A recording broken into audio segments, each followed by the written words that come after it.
This is Atomic Shinobi, and today I'm going to narrate what if Kid Fem-Naruto found last Xenomorph. If you enjoyed this video, please like, share, and subscribe to this channel. Now wasting no time, let's start the story. How she got down here was a mystery to her. She assumed she was in an underground cave, but all she knew was that she was no longer in Konoha's sewer system or underground tunnels. In an attempt to stop her, the ninja who was pursuing her threw a kunai at a wall. It blew up. She fell into a hole after the explosion caused the cave to collapse. She had no idea what had become of the ninja who had followed her. She simply moaned when she sat up and realized how slimy the floor was where she was sitting. When Naruto touched the substance with her hand and noticed that it did feel slimy, she asked herself, "What is this stuff?" She turned to look behind her after hearing a slimy sound. It's an egg. An enormous reddish, brown, slimy egg with an X-shaped cross on top. If she compares her 6-year-old body to a giant-ass egg, it was 1 meter tall and reached her chest. Before long, it began to tremble, and the egg began to make more slimy sounds. Naruto was able to see the inside of the egg as soon as the top began to open. Yes, it does look slimy. After that, she noticed movement inside and what appeared to be a tail. It was either brown or tan. She moved closer, and soon the object inside was moving its legs and slowly emerging from the egg. As far as she could tell, it had 8 legs and no eyes. She would describe what she is looking at as a long-tailed, slimy, brown spider if she could. It appeared to be staring at her. Naruto can only ponder how this strange-looking spider, which lacks eyes, is able to see. She believes that it didn't make any hostile movements and quickly began to approach her. As it crept closer to Naruto, he scrawled for it. She was able to hold it in her arms after she got close enough. Yes, it did feel slimy. Its legs clung to her while its tail encircled her arm. She had no idea why this strange spider was so close to her. She simply felt content and secure. Naruto turned to see that the ninja who had attacked her had made it out of the cave alive. "So you survived the fall, you monster," he said. "I'll finish what the Yondaime had start." Ah! Leapt to the ninja's face from the spider surrounding Naruto's body. It grasped the ninja's face with its legs and wrapped its tail around its neck. Get the ow! The ninja was having trouble removing it before he fainted. Naruto was unsure about what to do. As she approached the ninja, she noticed that her new friend was still wearing the attachment. When she attempted to remove it from the ninja, it firmly clung to him and tightened its tail around his neck. She made the decision to find a way out of the cave she is in, but she was unsuccessful. It appears that she will need some time to escape the hole above. When Naruto turned to face the ninja, she noticed that her clinging friend was motionless on the ground. Even though it was only for a few seconds and it shielded her, she felt her heart sink at losing her friend. The ninja then began to awaken. With venom in his voice, the ninja began to move toward Naruto while brandishing a kunai, asking, "What demon did you bring to this village, demon?" He held his chest and stumbled a little. Soon after, he began to cough uncontrollably and experienced more chest pain. "What did you do to me, demon?" The ninja screamed in agony as a lump began to protrude from his chest. Then a high-pitched shriek accompanied his screams, and something came out of his chest, causing blood to splash out. Naruto noticed something tan looking on the ninja's chest as the blood splashed onto her. It appears light brown and is small. Naruto continued to stare at the object that remained in the ninja's chest even though the ninja soon fell apart as life left its body. It is observing her as well, and Naruto experienced the same feeling of connection that she had with the spider she had previously encountered. As it slithered up her arm and onto her shoulder, she moved her hand closer to it. As she examined it more closely, she saw that it appeared to have a visible skeleton, a long, pointed skull, no eyes, and teeth on its tongue. Yes, sharp teeth. She chose to climb out of the hole she fell through, ignoring that. After a few attempts, she managed to escape the hole using the tiny, "What on earth?" Naruto noticed that her little companion appeared to be growing as it shed its skin when he looked at her back. It began to expand and expand. It is taller than that ninja who attacked her, even taller than she is. Its skin still had that slimy appearance, and its skull had a shell that went back and was somewhat spiked out, resembling a crown. Its shoulders now had spikes, and its tail was much longer, with a sharp end. Out of the blue, Naruto said, Hi." She was unsure of how to respond to something that is extremely frightening appearance, but she was unfrightened. She walked down the cave after turning around and shrugging her shoulders. She felt as though she was moving deeper into the caverns after making a few turns to the right and left and even going lower. Anyhow, she's still being followed by the creature. When she became tired, it even assisted her by carrying her down the cave. She woke up just now when she felt the thing carrying her gently drop her to the ground when they spotted something strange. Looking. Her sleep. Affected muscles were stretched. I must have dozed off. Naruto examined the slime covering her entire body. The feel of the slime didn't make her shiver or act girly. It was warm when she touched it. Enough to keep her warm while she slept. She noticed that her giant friend was staring at what it believed to be a dead end. Naruto is staring at a strange object. There were strange markings on the door. Naruto approached and pressed the door. Nothing took place. Naruto exerted more force. It remained stationary. Sighing, Naruto paused and turned to face her friend. Naruto gestured to the door and asked the creature, "Would you mind?" The creature turned toward the door after glancing at Naruto. It charged at the door with a high-pitched shriek. It smashed into the door, shattering it. She is incredibly strong. It does have a crown, though. As Naruto proceeded down the cave, she soon came to a strange metal wall that shared the same markings as the door. Soon after, Naruto discovered an open space with more strange markings on the walls that had strange-looking objects in them. Ignoring it, she walked down the hallway. She began releasing pheromones, which Naruto quickly detected, and her friend is still pursuing her. Naruto's best friend began to behave strangely.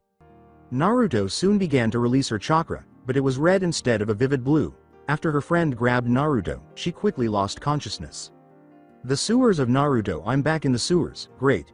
As she had to make her way through more sewer paths, Naruto grumbled.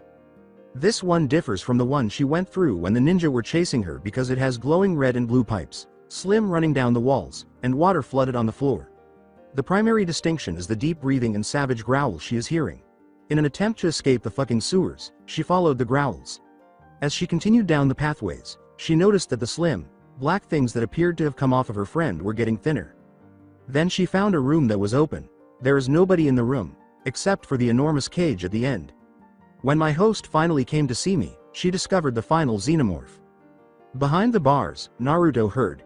As Naruto peered deeper into the cage, he saw a claw slash directly at her, but something stopped it. When Naruto turned to see where the claw would have touched, her friend was standing in her place. Naruto saw that her friend was big, a euro, nearly twice as big. She has a larger crown, an additional arm appendage that is smaller than her outer arms, longer spikes on her back, and a longer tail that appears to be sharp to her. The queen is keeping you safe, then. She won't be able to keep you safe indefinitely. The friend of Naruto, now referred to as the queen, stood between Naruto and the cage and batted the claw away from Naruto. She is incredibly strong. Naruto pondered as she observed her attacker's red fur on his claw. You're the Kyuubi no Yoko. Thus, my host is more intelligent than she seems. The prisoner inside Naruto said proudly, Yes, I am Kyuubi no Yoko, the king of all demons and the ruler of hell. While the queen simply hissed at Kyuubi. Thus, the xenomorph still harbors resentment toward me. I believed I had killed you all. One of the xenomorph's eggs must have escaped me. While hiding behind the queen, Naruto questioned the Kyuubi, why do you call her such names? You keep calling her a xenomorph and a queen. As a parasite, your so-called queen would eradicate all life on Earth and start over. In order to avoid dealing with them before they overwhelm us, the other Bijus and I saw this threat and decided to eradicate the pest. The Kyuubi eyed the queen and said. The Kyuubi nodded when Naruto said, Wait a second here. You said the queen and the other xenomorphs kill everything that lives, right? Then why did you kill them? You and the other Biju go around the world destroying everything too. Naruto made the point. It's true, but the competition didn't appeal to us, the Kyuubi said, and Naruto took offense at what the Kyuubi said. The walls soon started to exhibit some resin, which quickly spread throughout the wall. As Naruto simply gave him a dubious glance, the Kyuubi remarked, It appears you are evolving, Kit. The Kyuubi merely let out a moan. You and the changing queen are in a cocoon outside. What took place? The Praetorian who was pursuing you, however, soon started to change or develop into a queen. In order to safely evolve into a queen, it built a cocoon. Naruto gestured to the queen, saying, So I am in a cocoon with the highness here. So why am I evolving? The Praetorian evolves more swiftly and securely thanks to the cocoon. Are you understanding this so far? It contains a compound that facilitates such an event. Naruto gave a nod. Now that you and the queen are inside the cocoon, the compound is enhancing your strength, speed, intelligence, and other abilities. You might inherit certain characteristics from the queen here because you are in the cocoon. Naruto started to inquire about the characteristics, but the Kyuubi interrupted her. The queen gave you these traits. Your blood is similar to theirs. You can live and move on any kind of terrain. And your chakra is non-existent. Naruto exclaimed, forgetting that her blood was similar to the queen's. What do you mean I don't have any chakra? You have none. I didn't say. You wouldn't be able to survive right now if you didn't have any chakra. It doesn't exist, I stated. It indicates that although you possess chakra, no one can perceive or feel it. Here, the Xenomorphs lack chakra. Due to their stealthiness and lack of chakra, they are very difficult to find. We must now discuss your blood. What's wrong with my blood? Warily, Naruto asked. Oh, nothing, except that the acid in your blood is extremely strong. Naruto's expression was blank. Don't you have no idea what acid is? Kyuubi merely moaned as Naruto nodded. Acid is a substance that destroys everything. Any metal, including swords, kunai, and shuriken, is eroded by it. Part of that Naruto understood. Glancing around the room, Kyuubi saw that the walls were now covered in resin, which had begun to absorb the water. She's changing more quickly than I thought. After unleashing some of its chakra on Naruto through the bars, the Kyuubi quickly encircled her. After Naruto experienced excruciating pain, the queen embraced him and a cocoon quickly encased them. Before long, it was glowing red. She might add interest to the situation. As it observed the glowing cocoon, the Kyuubi spoke. What a waste. I neglected to mention the ship she discovered. Actual world Naruto was warm. She was calm. Like everything else, it was over. Naruto collapsed to the ground as a gust of cold air entered her lungs. As soon as she realized she was in a cocoon, she got to her feet, but for how long? She turned to face the queen after hearing some hissing noises behind her, and she thought the queen was enormous based on what she had seen. She left the room to let the queen do whatever it is, not knowing what to do. As she investigated the strange complex, she discovered that it was something otherworldly. It's not from this world, damn it. Naruto heard something. Glancing around, Naruto exclaimed, Kyuubi, is that you? The cookie monster, that is. You dunce, it's me, of course. Who else is imprisoned within you? The Kyuubi remarked mockingly. Naruto stopped looking around and said, how the hell was I supposed to know you were able to talk to me? Aren't you locked up? Unfortunately, yes, but I managed to establish a connection that allowed me to communicate with you virtually. You discovered something that isn't from this world, but I forgot to mention that. As Naruto's curiosity about what she was seeing in the symbols grew, the Kyuubi spoke. Naruto wanted to know what she had discovered, so he said, well, don't keep me in the dark. It is a ship that you are in. The Kyuubi said, forgetting that he was educating a child who had no knowledge of space. I'll do my best to make this easier for you to understand. The weapons and equipment on this ship would make the ninja who attacked you jealous of what you have. Yautja are the creatures that departed from this ship. The weapons that are displayed on the walls are those of hunters and warriors. The Xenomorphs were introduced to this world by them. They came here to host the hunt, damn the creatures. They don't leave things behind, so in short, they must have killed the humans because they weren't expecting them to be dangerous. That's why this ship is here. Most of the time, they blow things up. Naruto gestured to a chair that was pointing toward a wall and said, that's nice and all, but what about those things? The console that would display the contents of this building must be that one. Naruto was told by the Kyuubi. Somewhere in this ship must be a training room. Naruto questioned, why would you want to know where the training room is? As she settled into the cozy chair. Because you will be trained by me. When Kyuubi announced that he would train her, Naruto collapsed from the chair. Naruto sat back on the chair and asked, what did you say? I've decided to train you since you discovered this ship, developed the Praetorian egg into a queen, and found it. Before deciding to investigate the queen's actions, Naruto simply wandered the ship in search of the training area. She saw that it was sitting on a throne that oddly resembled her legs and that there was a huge bag behind her when she went inside where she had left the queen. It appears that she has progressed to the fertilization stage and will shortly begin producing eggs. Naruto heard the Kyuubi say that. After a few hours, Naruto finds himself in a difficult situation as he examines the eggs that the queen has fertilized. Naruto was examining one of the eggs when she grumbled, what do you mean I have to bring hosts to the eggs? Well, in order to stabilize the new hive, you'll need more of these Xenomorphs. You should still take the queen outside the ship, in my opinion. The structure of the ship will be destroyed by the resin. As Naruto simply prodded at the egg, the Kyuubi spoke. I wouldn't take a facehugger to a ninja just yet, but you can carry them and bring them to a host. You're not strong enough to take on a ninja yet, and you were fortunate the last time. Kyuubi told Naruto that he was attempting to avoid killing her by facing a ninja. As she stepped off the ship, Naruto remarked, but still, I guess I can look around the caves to find a way out.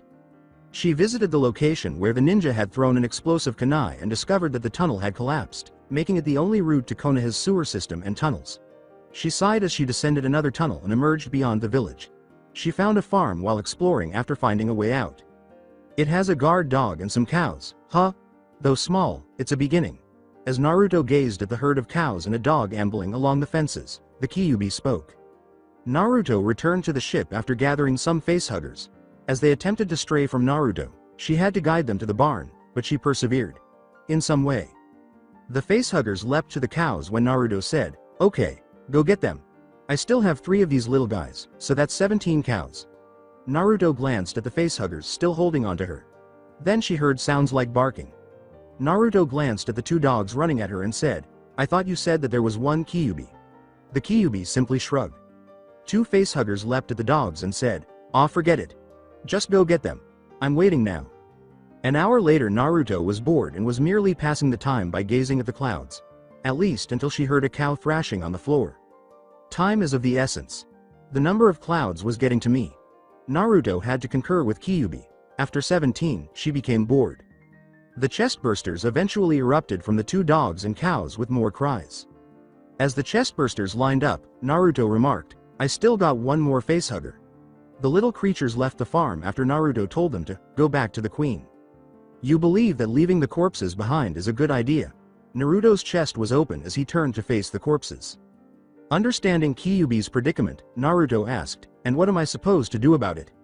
"Okay, let's do this." Naruto received a mental picture of a jutsu from Kyuubi. "Simply follow what you just saw." Naruto nodded, followed instructions, performed the hand seals, and inhaled. As she launched fireballs at the corpses, Naruto declared, "Fire style. Fireball jutsu." Fearing fire, the facehugger on Naruto ducked farther behind him. "I would advise against performing fire jutsu in front of the Xenomorphs, but it's not bad for your first try kit." Naruto heard the Kyuubi say that. Naruto questioned, "Why shouldn't I perform a fire jutsu in front of them?" "Fire frightens the Xenomorphs. Avoid performing fire jutsus in front of them since you might claim it as a weakness." Naruto gave a nod of agreement. A voice shouted a little farther away, "Where are my cows?" Naruto heard it. When she threw the facehugger at him, Naruto had to grin. After shouts and screams, the facehugger is attached to the farmer's face. "Kid, damn it. We must now wait." Kyuubi and Naruto both moaned as they had to wait for the chestburster to explode. An additional hour later Naruto picked up the chestburster and made his way back to the cave while screams and the sound of a chest exploding could be heard. She had to drop the chestburster en route as it developed into a warrior. Naruto had to learn about the different kinds of xenomorphs from Kyuubi. The warrior is there. The xenomorph's backbone and are well known. The reason for this is that there are a lot of people in the world. The queen is larger than them. Their exoskeleton skull is cylinder shaped and slightly retracted, and their skin is blackish in color. The runner comes next. Despite being smaller and weaker than the warrior, their speed more than makes up for it. They are descended from wolves, dogs, and large cats. They have dark brownish legs like their hosts, which gives them speed, and they resemble warriors. The drone are the workers. They are the hive's employees, as their names imply. Though slightly larger, they are just as small as the runners. They are able to produce the resin needed to make the cocoons in hives. Additionally, they spit acid, which is quite helpful. They resemble the brown-skinned warrior. And the Praetorian comes next. They are the guardians of the queen and are larger and more powerful than the warrior. The Kyuubi claim to be mature drones, but Naruto is unsure of the minimum age required for a drone to become a Praetorian. Similar to a drone's skin, but with an additional arm appendage and a crown exoskeleton skull. Not to be overlooked is the queen, Naruto's companion. It is laying eggs at the moment. As Naruto made her way back to the ship, she saw that the walls were covered in resin and that there were some drones concealed there. When she went back to the ship, she discovered that more eggs had been placed in the open cavern outside the ship by the workers. They are at least preserving the ship. As Naruto entered what Kyuubi had jokingly dubbed the queen's throne room, the Kyuubi spoke. Additionally, the room is covered in resin, just like the caves. Naruto looked up at the queen and said, "Nice touch." As the queen let out a high-pitched shriek, Naruto remarked, "I need some of the drones to open the tunnels." She probably sent some drones. "You had better begin training because opening the tunnels kit might take some time." Naruto received some training instructions from the Kyuubi, which she quickly came to regret. After a month, After the tunnel is opened, Naruto has a few more drones and warriors. She proceeded to locate a different farm with a larger population. Making some drones carry some facehuggers was, at least, simpler for her. To carry them, she truly needs something. The tunnels, however, are open. Then she thought of a way to get back to the village. For what reason should she go back to the village? She is treated cruelly by the villagers. That was all she could think of. That's all, aside from the Hokage treating her well. The words, "Maybe I can use the tunnels to my advantage," were spoken aloud by Naruto. "If you're considering wreaking havoc on the village, kid, I'm on board." As Naruto considered destroying the village that treated her like an outsider, the Kyuubi spoke. As Naruto made her way down the tunnel to her assigned home, which the Hokage had given her, she remarked, "With the queen and the Xenomorphs by my side I can destroy them. But there is only few, so I will have to play the Kyuubi brat for a while. Additionally, you can have drones and warriors follow you around and return humans to the hive," Kyuubi recommended. "I won't be able to just take people away. The villagers will get suspicions and will most likely blame me." Naruto mulled it over. "It's true that you can attack travelers by bringing people outside the village." As she proceeded down the tunnels and climbed through a hole that led to Konoha's sewer system, Naruto nodded in agreement. "You can remove the homeless people as well. The homeless won't be missed by the villagers. They're easy prey until they are able to take on ninja, which may raise suspicions." After returning to her assigned residence undetected, Naruto eventually caught sight of her reflection. Her hair, which was once blonde, is now a few shades darker, with hints of red and black. Her once blue eyes have turned dark scarlet. Her whisker marks have disappeared, and a tattoo that looks black and runs down her neck has taken their place. Naruto could see that it spreads to her back, arms, and back if she looked down. She only wanted to sleep on a bed. She didn't mind the new appearance or the tattoo. She showered and changed into somewhat shabby but clean clothes before going to bed. Then an enraged ninja's nightly attack crept into Naruto's house. He stood in front of Naruto after drawing a kunai. He defeated the kunai, but a warrior tackled him to the ground. After knocking him unconscious and almost killing him, the warrior dragged him away from Naruto's house to return the ninja to the hive. Without being aware that an assassination attempt had failed, Naruto simply slept soundly. After 3 years, this village is something she despises. She would let her friends loose on the village because she detests it so much, but there are still too few. A total of 5 drones developed into Praetorians. Naruto discovered that the queen had to wait for the drones to mature because she is unable to produce Praetorian eggs. Because they release pheromones that would make the hive hostile toward the drone, she lost 7 drones in the process. The drone can complete its development into a Praetorian if it manages to get out of the hive. While attempting to flee the hive, the 7 drones were killed. The warriors gained strength and are now able to run along walls and ceilings. The runners have simply accelerated. However, one of the Praetorians became a carrier, which made life easier for the hive. Despite its weakness, the creature is capable of carrying some facehuggers. Not much, but it's an improvement at Euro 6 to be exact. Yautja technology, weapons, and language were taught to Naruto. Knowing that they would simply take them away, she didn't bring any weapons to the village. Despite the fact that the mask is very helpful, she despises it. It is necessary to wear a mask even when using a plasma caster. Naruto developed a fondness for the katana, shuriken, wrist blade, chakram, and combi stick. It appeared that Naruto preferred close quarters combat over long range. She is currently making her way to the academy on foot. The villagers stopped attacking her, and she had nothing else to do. Oh no, without the whisker marks. The villagers didn't seem to recognize her, but either they are scared off by the tattoo or they are unaware that she is the Kyuubi brat. Throughout the village, there were rumors of people going missing. Most of the homeless, intoxicated people, and a few lone campers vanished into thin air. After learning that they had been attacked by a dog-like creature, some ninja were killed. In order to protect their homes, the Inuzuka clan subsequently increased their patrols after losing a few dogs. All attempts by the villagers to place the blame on the Kyuubi brat were unsuccessful because everything took place during academy hours. She is slaying everything in the academy. She lost touch with some of the teachers who had given her poor grades. They were determined to condemn her even though they had no proof, and she was released. Mizuki and the other educators are very skilled at yelling. She feels that going to the academy is a waste of time. She will sit for the genin exams. After navigating the hallways, Naruto made his way into the exam room. All of the chunin who were grading the soon.to.be genin turned to face the door and frowned as it opened. All of them considered failing her, but they kept in mind what had happened to the other teachers. A chunin spoke up as everyone took their seats. Another Chunin handed the genin a sheet of paper and, sure enough, the Chunin gave Naruto a test for Chunin. Now we can begin the genin exams. The first part is a written test. They can ask you more difficult questions, but they know they can't tarnish your grades. As he reviewed the questions, the Kyuubi said, "Do you require assistance?" Naruto stared at him blankly in his mind. "Yes, you require assistance." "All right," the Chunin said, "start the test." Kyuubi handed Naruto the test answers. Naruto turned in her sheet after she was done cheating. She was shocked to see that no answers had been altered when her exam was returned, and she aced it. The genin was led outside by the Chunin to participate in a shuriken throwing test. To the Chunin's dismay, she aced another genin exam test after practicing with a huge Asyauja shuriken and chakram, which allowed her to hit her targets dead on, even if they were dulled. The Chunin went all out for the taijutsu test, which comes next. She was able to avoid every attack by practicing with one of her warriors until she saw an opening and delivered a final blow that sent the Chunin to the hospital. Naruto continues to struggle with self-control. The ninjutsu test was the next step. Naruto completed the henge, kawarimi, and clone exams with ease and passed.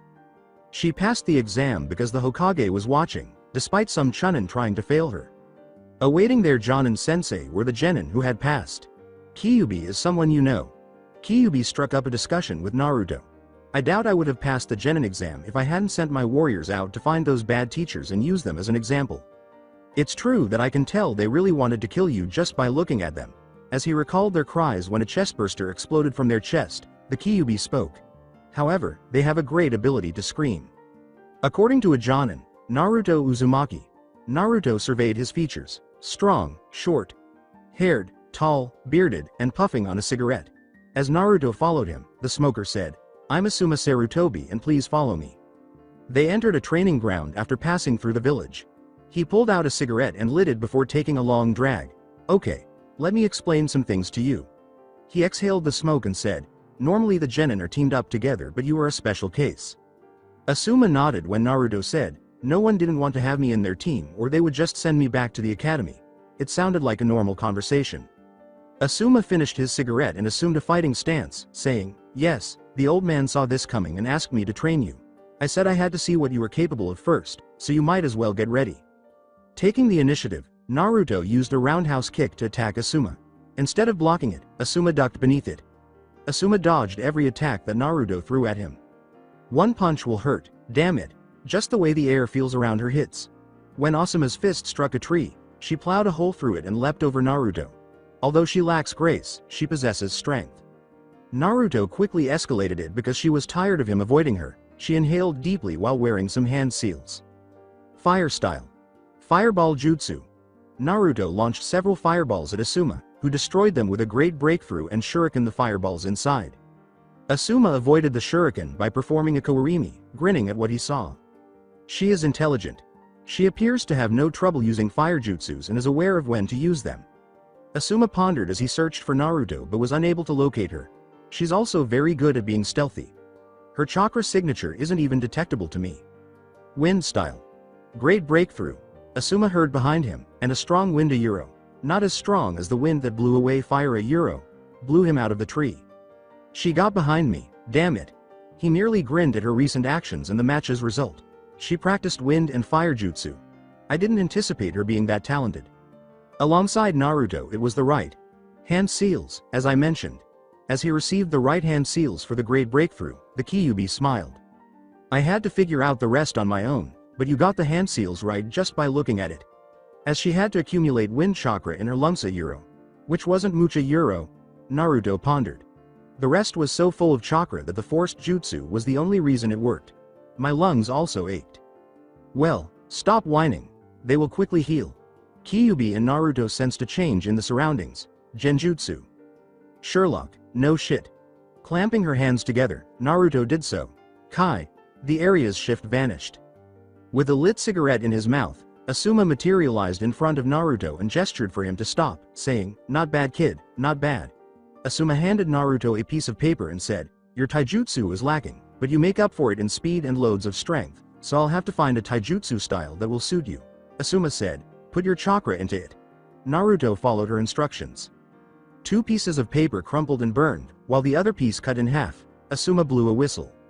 As he examined Naruto and saw that she was having trouble breathing, Asuma remarked, "3 elements at your age, kid. The old man was right to make me your instructor." Naruto nodded and asked, "Was that your first time doing the great breakthrough?" Naruto coughed without having to respond. "I see, and you forced the jutsu. Man, she must be a ninjutsu genius to perform a jutsu at first glance. My lungs hurt, Kyuubi, goddamn it." As she coughed, Naruto yelled in her head. "Although I didn't say it would heal right away, I did say it would do so quickly." Kyuubi stood up for himself. Asuma pulled out another cigarette and said, "I suggest you take the rest of the day off and don't do that jutsu again until I instruct you how to do it." "What is this guy's number?" Naruto pondered as she gazed at the man smoking a cigarette, and then his words finally came to them. Naruto questioned, "Wait, does that mean you're my instructor?" Asuma nodded. After taking a drag from his cigarette, Asuma asked, "When do we start?" Asuma began to leave, saying, "Tomorrow morning. I have to tell the Hokage that I'll be teaching you. We'll meet here in 8 in the morning." He comes off as relaxed and carefree. After leaving the training area and making her way home, Naruto shunshined down to the tunnels and began to walk until she soon came upon a path that appeared to have been taken from a horror sci-fi film. The drones are really skilled at what they do. She became aware that some warriors were hidden while she was out and about. "Even though I can't see them, I know they exist. That's the resin problem with the hive. They can use it to blend in with their surroundings as they pursue their prey." Naruto complained about being lectured by Kyuubi. It turns out that even though she is not at the academy, the lectures continue. The material used to make the resin is. Naruto begged Kyuubi not to listen to him, saying, "Enough, I can't take any more lectures. Just please don't give me any more lectures. However, I must explain the process of making resin." Kyuubi's connection was mentally cut off by Naruto, who couldn't help but chuckle at his own success for upsetting his warden. Other than giving Naruto some advice and teaching him some fire jutsu, it's all he has left. Naruto was standing in front of a console with a screen when she arrived at the ship. With the screen flickering on, Naruto said aloud, "If I remember the buttons correctly, it is this one." Before long, she began to press more buttons. She paused, and a map of the Elemental Nation appeared on the screen with some flickering lights. In the Elemental Nation, those are the locations of Yautja ships. Naruto nodded as Kyuubi spoke to her. When Kyuubi saw that Naruto was speaking to her, he asked, "This one here is the one we were in T. How did you get through the mental block?" "Well, after I realized what I was up against, I managed to find a way around it. In any case, there are 2 Yautja motherships. One in Wave and one in AIM. There are scout ships in Kiri, Kumo, and Iwa in addition to the one we are in." Kyuubi pondered why there were so many Yautja ships and why they were still intact as she read the screen that displayed the locations of the other ships. They ought to have destroyed them long ago, surely. Finding them before someone else does would be ideal. Not caring that anyone might know the location of the ships, Naruto asked Kyuubi, "Who else knows where the ships are located?" Kyuubi had to answer. A loud shriek caught her attention. "Wave is closer and I can't go without raising suspicion. I'll go there once I figure things out. What's up with her now?" After turning off the console, Naruto proceeded to the queen's room on the throne. She saw a Praetorian changing as soon as she walked into the room. Its back spikes turned into a web as they spread outward. It became slightly larger and paler. Naruto noticed that a console on the wall was flashing and asked, "Another carrier, but why is the queen screaming?" Naruto pondered, "I wonder what that console do," and proceeded to read its contents. Naruto had no idea what "emergency transmission activated infestation spreading" meant. "Oh no, kid, turn it off immediately." Kyuubi's loudness startled Naruto, but it was too late. "The communication beacon is not working properly."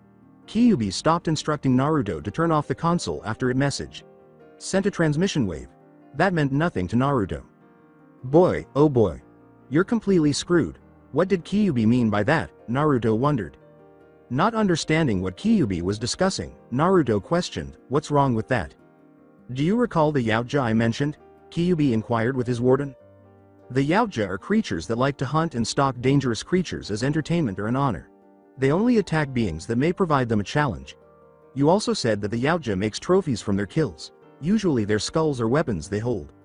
If they cannot kill their target or they nearly get killed, they commit suicide and leave with a big bang. Did I get it right? Naruto recalled the lecture about the Yautja. Why would you bring that up? As stated, a transmission wave was sent because the communication beacon was malfunctioning and couldn't send a message right away.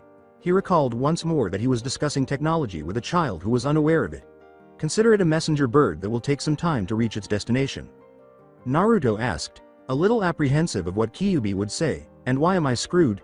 He even inquired about her knowledge of the Yautja. Let's assume that you will have the opportunity to meet one soon. After a year, Naruto can take on a Praetorian head, on without being struck by its attacks thanks to some training from Asuma and Kyuubi. It's a formidable thing. She liked the way Asuma taught her to manipulate the wind with weapons. At close range, this only increased her danger.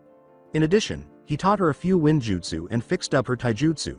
She learned a couple of fire jutsus from Kyuubi. Asuma demonstrated tree climbing for her, but Kyuubi had previously taught her water walking. It goes without saying that the Hokage gladly refers to the choirs she despises as D-rank missions. She brought a net caster from the ship and used it to catch the damn cat Tora because she detested it so much. To prevent the cat from dying, she had to turn off a feature that would have tightened the net. She must, however, finish the mission. Then she can kill it. Later on, she completed C-rank missions, which were even more dull. It's really boring to deliver an escort, especially if you're escorting a guy with a stick up his ass. However, after completing her mission, she eradicated them from the face of the planet. She had been registered for the Chunin examinations in Kumo by Asuma. Many of the participants vanished, but she went and passed without any issues. She must leave the village, though. She explained that she couldn't stand the villagers any longer and then brought up the topic of a hunter-nin profession. Despite his disapproval of her chosen course, the Hokage gave in because of her position. Nearly half of the tunnels have been spread out by the hive. Konoha is thus nearly perched atop a hive of perilous serpents. Xenomorphs have become more prevalent. When she initially started, she had 20. After 3 years, their numbers rose to 124, and as of right now, they have 179. There are 84 warriors, 38 runners, 5 carriers, 42 drones, and 10 Praetorians. There are too many eggs to count, so they don't count. The Queen, the Highness, comes next. Naruto simply dismissed that as a growth spurt because she appears to be getting a little bigger every day. However, everything is going well. In Wave, as the warriors she brought with her looked around, Naruto said, "It should be right here." Naruto is dressed in all of the ship's equipment and armor. Her lower abdomen, gauntlets, shoulder and arm armor, wrist blades on both arms, a combi stick on her right waist, a chakram on her left waist, fishnet pants with a tassel over them, greaves, and a cloaking device are all visible through the fishnet shirt she is wearing over a black mesh shirt.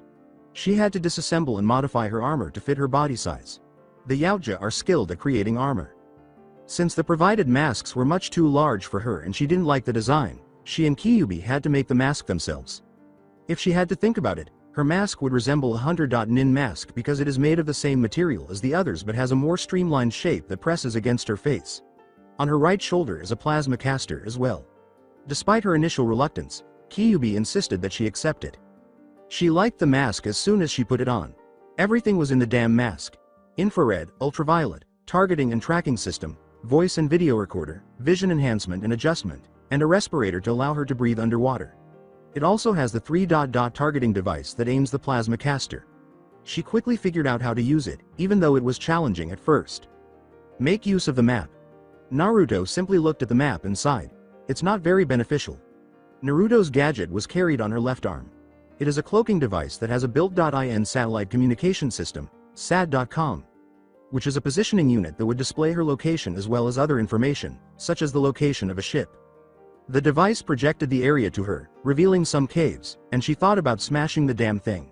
It says it is 235 meters below. In addition to telling her where the ship was, it ought to have done that in the first place.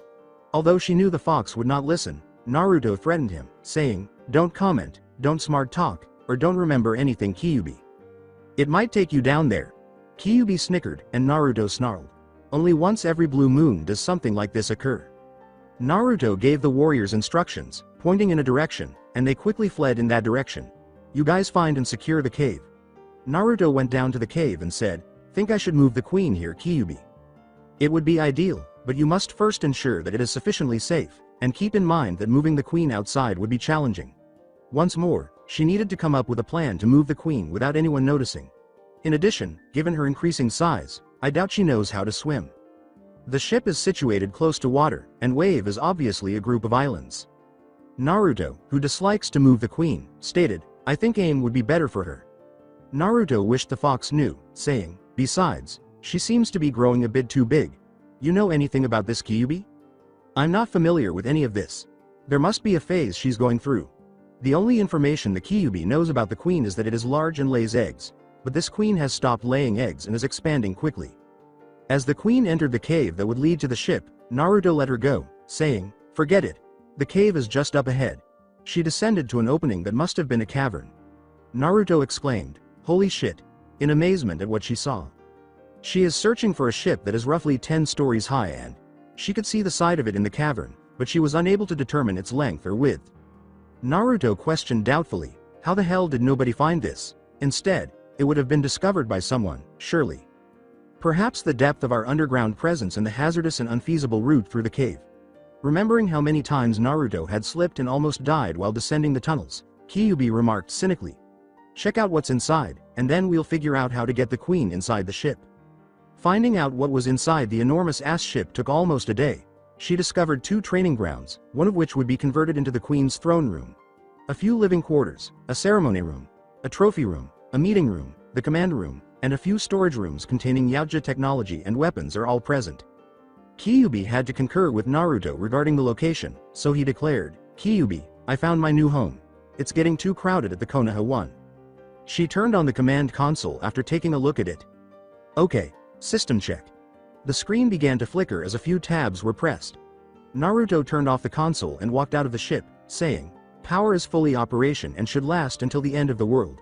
Air is equal to the atmosphere. Food is still frozen and ready to eat, and everything seems fine." Naruto exclaimed with joy, "Okay, it's time to hunt," because she could go out and hunt people. Hunting people has a lot of advantages. Capturing and cocooning them is one method. Second, she can take the head and sell it after they pass away. Third, no one is watching her back because she is outside the village. A new horror will undoubtedly soon be unleashed upon the elemental nation. One of the bandits calls out to the others, "Hey, we move in 5 minutes," as they get ready to raid a small village. There are scout towers on every side of the heavily fortified fortress where they are. There is no doubt that they will acquire more slaves and money. The men turn to one of the watchtowers and exclaim, "Ah, the watch guard is nowhere to be seen." The bandit leader screamed, "Secure the fortress," but there were also more screams and hissing noises. One bandit exclaimed, "They're everywhere," and was quickly forgotten. When the leader yelled, "Get to the fortress," a few were seized and led into the darkness. When he turned around after running into the fortress to make sure his men could enter, he saw that some of them had been mauled and taken away by some demons. One bandit ran toward the fortress, and according to the leader, he was struck by a dazzling blue light and died as a result. He yelled to his men, "Close the door," and they did, only to discover that the door was being slammed into. As he was pressed up against the door to prevent the objects from the outside from entering, one bandit was in a panic, asking, "What are those things?" As the demons outside slammed the door, another bandit said, "I don't know, man. They came out of nowhere, man. They just took people away, man. What do we do, man?"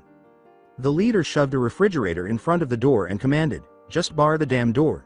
That should hold them."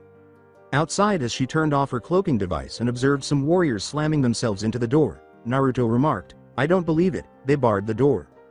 The building can be entered in other ways." Naruto looked up and smiled at what she saw when Kyuubi said that. She sees a roof that is open.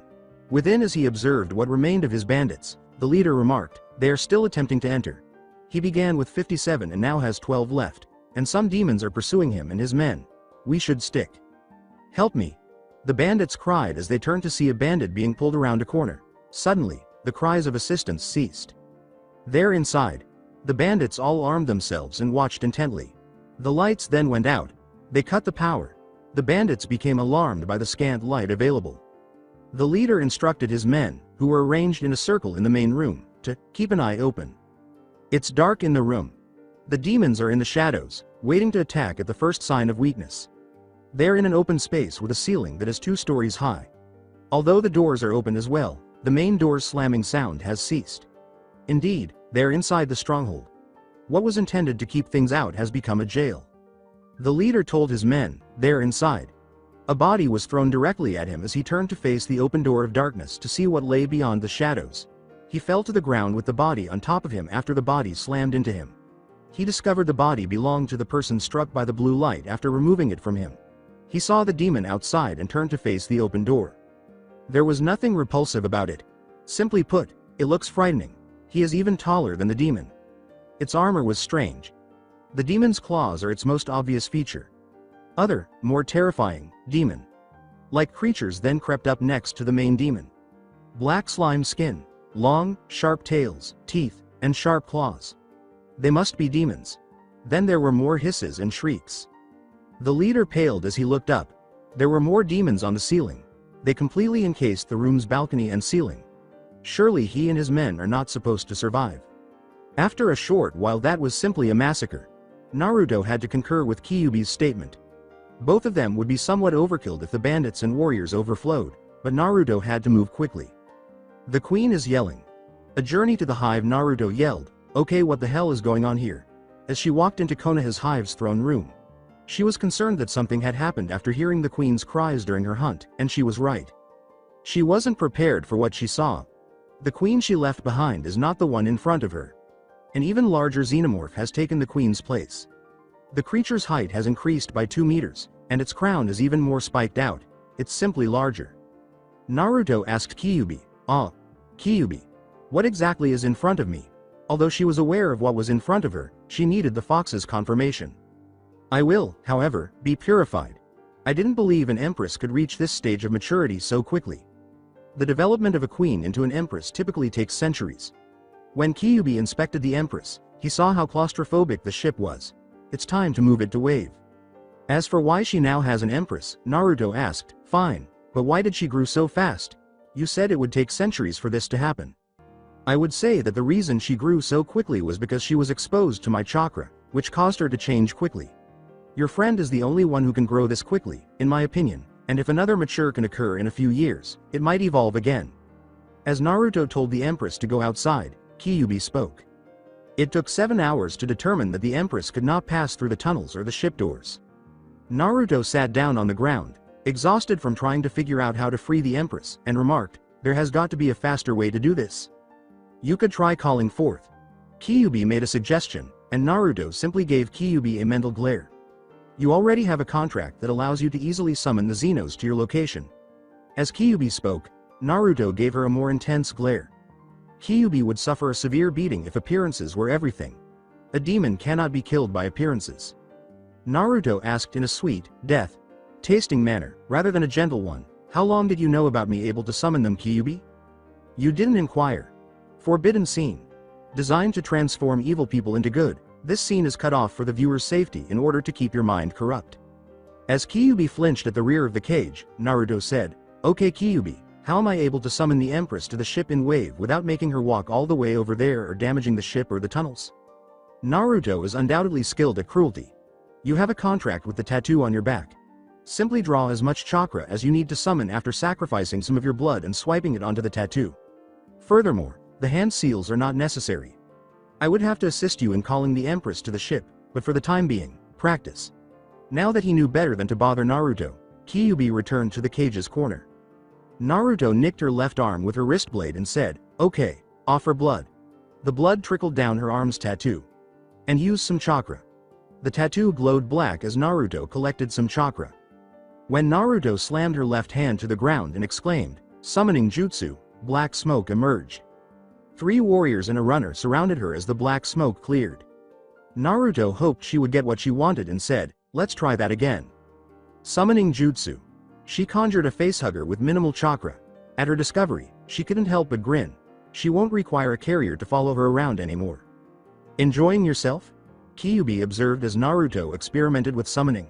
He should still be shocked by what he saw. "You recovered already." Even for him, what she showed him is cruel.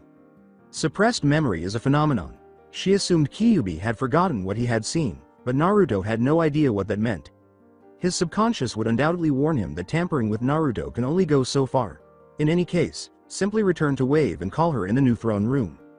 After 2 days, Naruto entered the throne room accompanied by several warriors. She is carrying some scrolls with heads in them that she hunted on the way. She slammed her hands to the ground with a nick of her arm and Kyuubi's chakra. Summoning jutsu. Naruto yelled as black smoke enveloped the throne room and a deafening shriek echoed from within. The Empress and 9 Praetorians emerged as the smoke cleared. "Hold on. Where is the 10th Praetorian?" Naruto recalled that she possessed 10 Praetorians. None of them could have developed into a carrier. The idea of returning to the Konoha hive made Naruto groan. Before the Empress let out a shriek, she inquired, "Things are never easy, isn't it?" The Empress began yelling more, "What's up with her now?" "I see." Kyuubi was hearing the screams of the Empresses. Although Naruto is having some difficulties, she can still command the Xenos. Naruto discovered that the damn fox can understand them without any issues.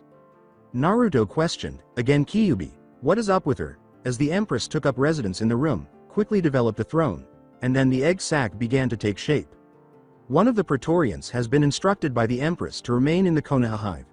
Kyuubi relayed the Empress's words to Naruto. She also gave the order for that Praetorian to become a queen. Wait, what? She must be unfamiliar with this. This new development is definitely new to her. I thought there can only be one dominant leader, so why did the Empress order to have another queen to be evolved? The new queen will be in third place in command after you, the dominant leader, and the Empress come in second. I am inside of you, in case you were wondering why the Empress considers you to be dominant. Yes, I killed the first batch. After destroying the entire Xenos empire, Kyuubi remarked with pride. Naruto walked out of the new throne room, saying, "You seem proud of having them eliminated."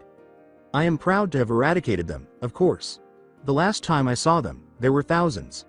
The sensation of them beneath my paws is still vivid in my mind."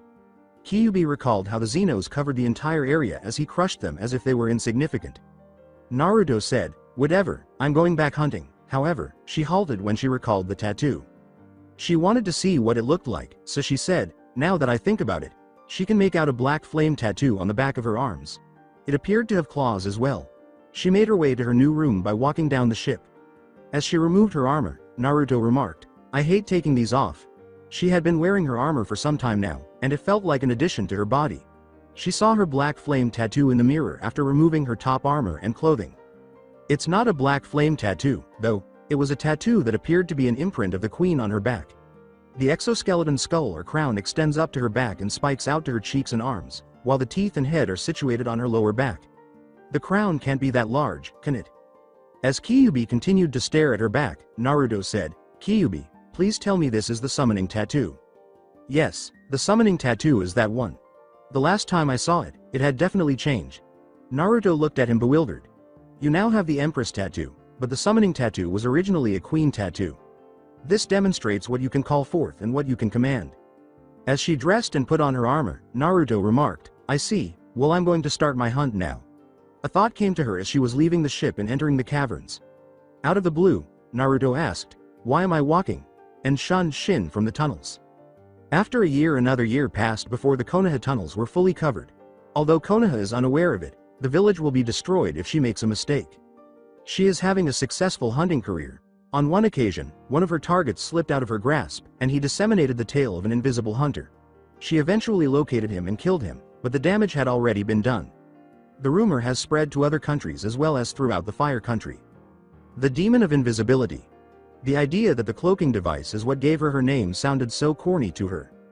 Throughout Konoha's history, ninja have distinguished themselves by the number of people they have killed and the manner in which they have done so. After using his Hiraishin jutsu to kill hundreds of people, the Yondaime earned the nickname Yellow Flash. By stealing his opponent's jutsu and using it against them, his pupil Kakashi earned the moniker Copycat Ninja. Additionally, Naruto. You are invisible to her, but she is able to see you. Furthermore, the demon part is merely coincidental.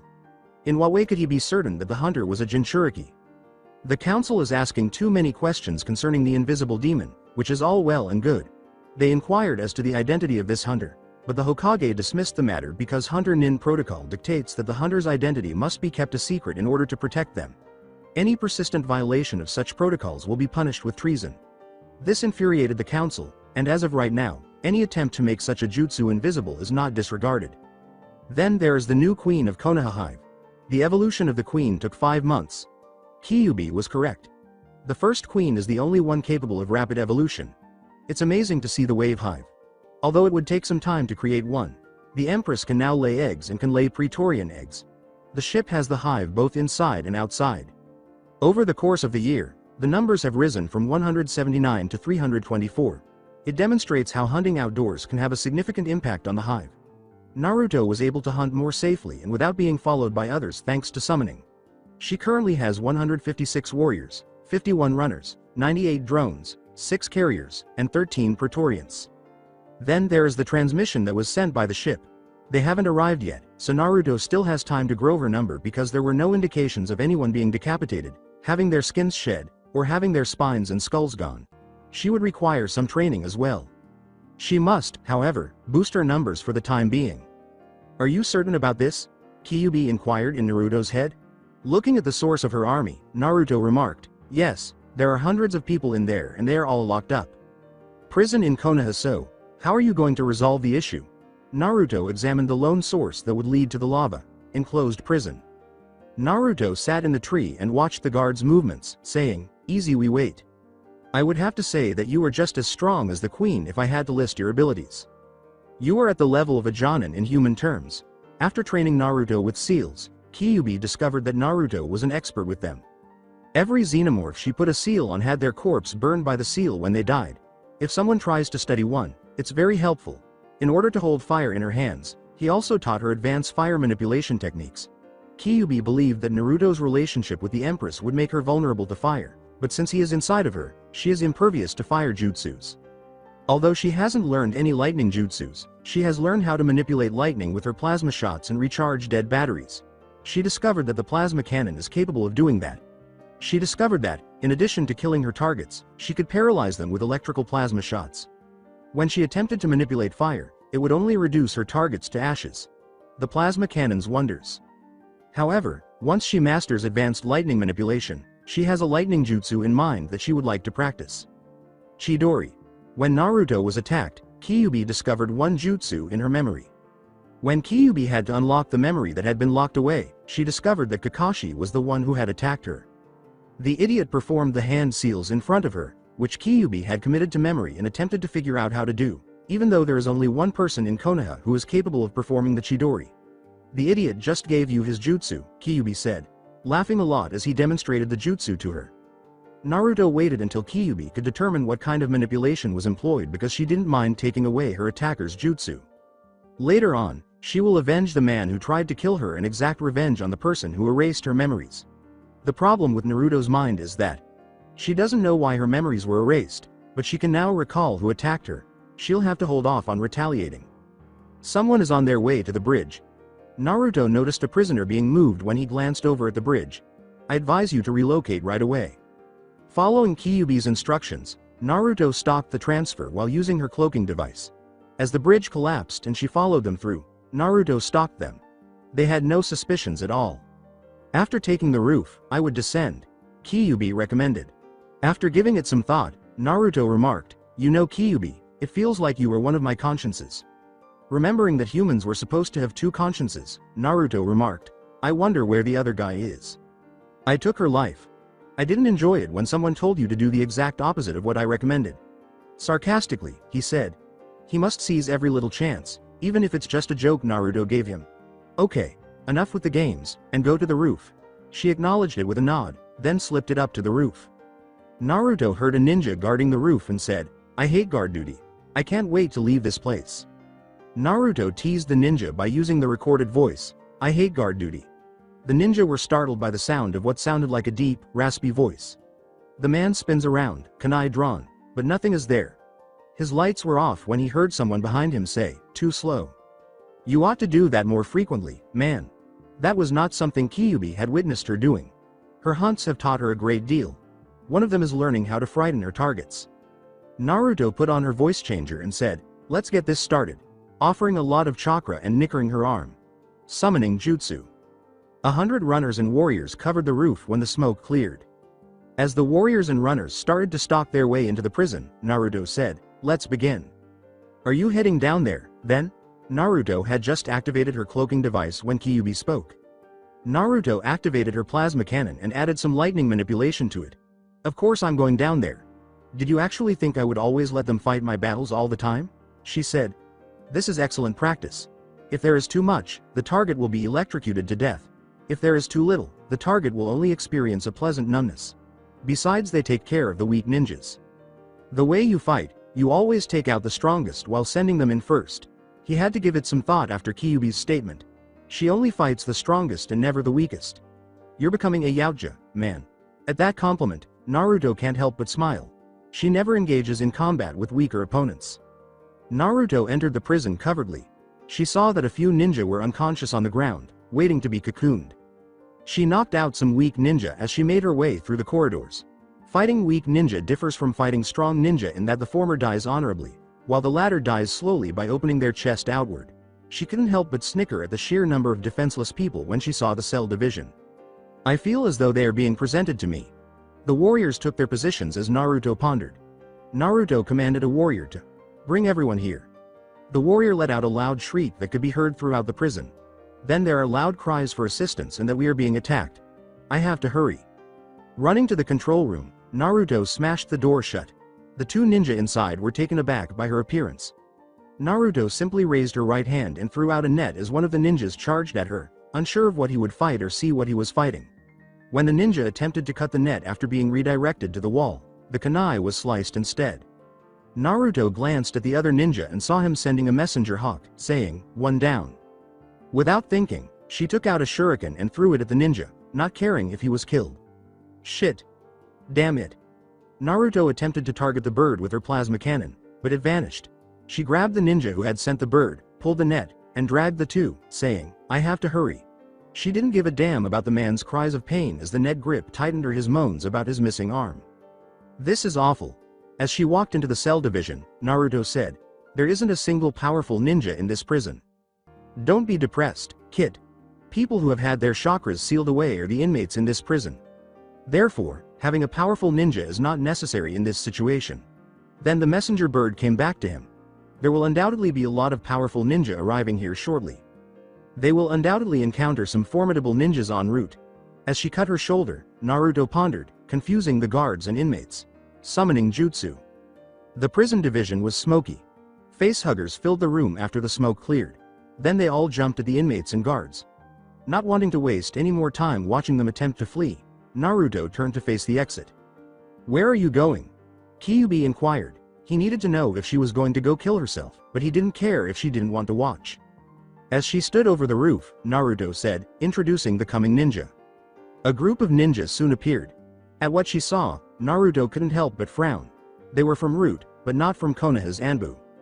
Black clothes, black armor, and masks bearing the Root insignia. These guys are Root, that's right. I believe it's time to get rid of them. Naruto heard Kyuubi say. Both he and Naruto despise Root. She encountered two squads that were trying to secretly apprehend her. After asking her runners to locate their origin, she discovered that they were in Konoha, somewhere on Hokage Mountain. They aren't using the tunnels, at least. You and the Hive are in danger from Root. They most likely have no knowledge of the Hive and are unaware that you have any ties to it. A Root ninja who had lost his head was hit by a plasma shot from Naruto. She soon began shooting more plasma shots at the Root ninjas who were hiding. They made every effort to conceal their chakra signature in order to evade the shots, but they were successful. You're not putting up a valiant fight against them. Kyuubi observed Naruto dispatch the Root ninja with a gun. No, I'm not letting them die quickly or in agony. I simply want to get rid of them. As Kyuubi dispatched the final Root ninja, Naruto spoke to her. It's settled. I'm getting rid of Root right now. After 2 days, today is not going well for the Hokage. 2 days ago, he received a messenger hawk from Konoha's prison and dispatched a team of Anbu to investigate the issue. He brought it to the council yesterday after they reported back, and they weren't pleased to hear Ida. In fact, they were terrified to no end, particularly the council's civilian side. He relayed to the council the exact findings of the Anbu report. Everyone is missing after an attack on the prison, which the Hokage believes to be deceased. However, the council's attention was drawn to the corpses of Root ninja. Danzo has been ordered to be arrested by the Hokage's Anbu force for treason and disobeying his orders. He used his secret Root ninja to get away. The village still doesn't know where Danzo is. The village believed that until someone asserted that she was aware of Danzo's hiding place. In his office, the Hokage waits for his unnamed source to show up. That is, until he heard a footstep in the room's corner and recognized the person. The Hokage inspected the young girl he had aided over the years and said, "Naruto, my girl, you gotten taller the last time I saw you." 11 years old and a skilled hunter. She had messy, dark, blonde spike hair with black and red tips, and she was 5 feet 2 inches. She is dressed in black boots, black cargo pants, and a dark gray turtleneck sweater with a black coat over it. Her hunter's mask is still on. When Naruto goes on joint hunts with other hunters and ninja from the village, she chooses these outfits. She had concealed wrist blades beneath the coat on both arms. As the Hokage can see, it is merely a double-sided blade with the flat end parallel to her wrist. It is not the Yautja wrist blade. She created it to maintain her fighting style when she isn't wearing her Yautja armor. In order to maintain secrecy, the Hokage performed a silence jutsu to the room and sealed the door, saying, "You don't have to keep your mask on, Naruto. No one knows you are a hunter." Naruto removed her mask and smiled softly, saying, "Sorry about that, old man. It is just a habit." Her genuine smile, which she only displays to the Hokage, is not a fake one. Still having trouble with the paperwork, Naruto joked. The Hokage revealed his serious side by saying, "I'm afraid so, but for now." With seriousness, the Hokage asked, "Care to explain why you know about Root?" He has absolutely no interest in the topic of Root. With a serious tone, Naruto uttered, "Well, Hokage." Not liking her codename, Naruto remarked, "I ran into a few Root ninja on a couple of my hunts. You see, they knew where I was heading and what codename I went by." Although Kyuubi seems to enjoy it, she finds having a codename because of her status to be very cliché. Naruto bemoaned to the Hokage, "Did my codename have to be other? The animal names of the Anbu are not the same as those of Hunter Nin." Naruto encountered a Hunter Nin known by the codename Dishwasher. By the way, nice guy. The name appeals to me. Kyuubi desired to participate in the discussion. Kyuubi, this is not the moment. When something in his mind told him to stop talking, Kyuubi halted the conversation after Naruto threatened him with the forbidden scene. Naruto simply shook her head at the name, and the Hokage asked, "Would you prefer the invisible demon?" Naruto simply laughed when he said, "The council wanted to know how you did it, but I just said that is what hunter ninjas are capable of." On her hunts, she occasionally didn't require the cloaking device. Anyways, on the subject of Root. Anyways, I killed the Root ninja. The Hokage appeared unconcerned about the death of the Root ninja. Naruto said, "I let one escape and I followed him." He didn't tell him the whole truth, but it never hurts to tell a small lie. The Hokage simply shook his head when he said, "I followed the Root member and I entered Konoha in secret. By the way, Konoha security sucks." Naruto turned to face the mountain and said, "Well, to just get it over with, Root is located underneath the Hokage mountain." Naruto pulled out a map with two X's that read, "Entry here," and "Escape door here," and said, "It isn't inside the mountain but underneath it." Naruto nodded her head in agreement with the lie, saying, "It must have taken you a while to get this kind of information." Naruto simply looked shocked and said, "Good work. By the way, I am taking you off the hunter career path." "What? Why?" exclaimed Naruto. He must be kidding, surely. With a worried tone, the Hokage said to Naruto, "I assume you heard about the missing people and the attack of the prison has reached your ears, has it not?" Playing along, Naruto remarked, "Word gets out really fast and rumors of people disappearing have reached my ears. In addition, I eliminated many bandits from the world. Numerous nin are missing." He had to agree with Naruto. Naruto simply nodded as the Hokage remarked, "Well, I know you can take care of yourself, but I don't want to take any chances with you ending up missing as well. The Empress can take care of herself, but this will keep me from going to Wave. Here, I can at least worry about the Queen." Naruto pondered how the hive would be impacted by the new Queen. A little hesitant to go on guard duty, Naruto asked, "What am I going to do in the meantime?" "Please, anything other than guard duty." Naruto simply moaned when he learned that she would be performing guard duty. "With your rank of Chunin, but I know you are capable of being a Jonin, so I could sign you up for guard duty. Or I can assign you to become a teacher assistant in the academy," the Hokage replied. The Hokage simply laughed at Naruto's sarcastic remark, "Great, which evil is better than the other?" The Hokage realized she was kidding when she said, "If I go with guard duty I can just sleep all day and train during the night. Or mess with academy students. Decisions. Decisions. Decisions. What has the council said about this?" The clan side doesn't mind, but the civilian side is in misery. It seems Danzo is the one who is backing them up. "I go with the assistant job. All you get to do is hand out paper and retrieve them, help with training and such. During the lectures you can just read some books on something that can help you train." The Hokage made the suggestion and Naruto agreed. Two Chunin allegedly took advantage of guard duty, but she heard that it just wastes you away while you do nothing but sleep. The Hokage didn't miss Naruto's statement, "I go with the desk job, if I go with one last fight." Knowing full well that she had already defeated a couple of Root nin, the Hokage said, "I'll put you in the escape pathway of the attack." Naruto put on her mask and started to head for the door, but she stopped and turned to face the window, saying, "It's better than anything." She simply shunshin out of the room and huffed at the window. Why do people approach the door only to leave the room without saying anything? The Hokage questioned whether the door was merely decorative. The Hokage approached the window and opened it to let Jiraiya in, asking, "What do you think, Jiraiya?" Jiraiya turned to the map and said, "She's strong and capable. She even sensed me out, but for her to find where Root is located is okay in my books." As he shook his head, he said, "Even I wouldn't figure that out underneath the Hokage mountain."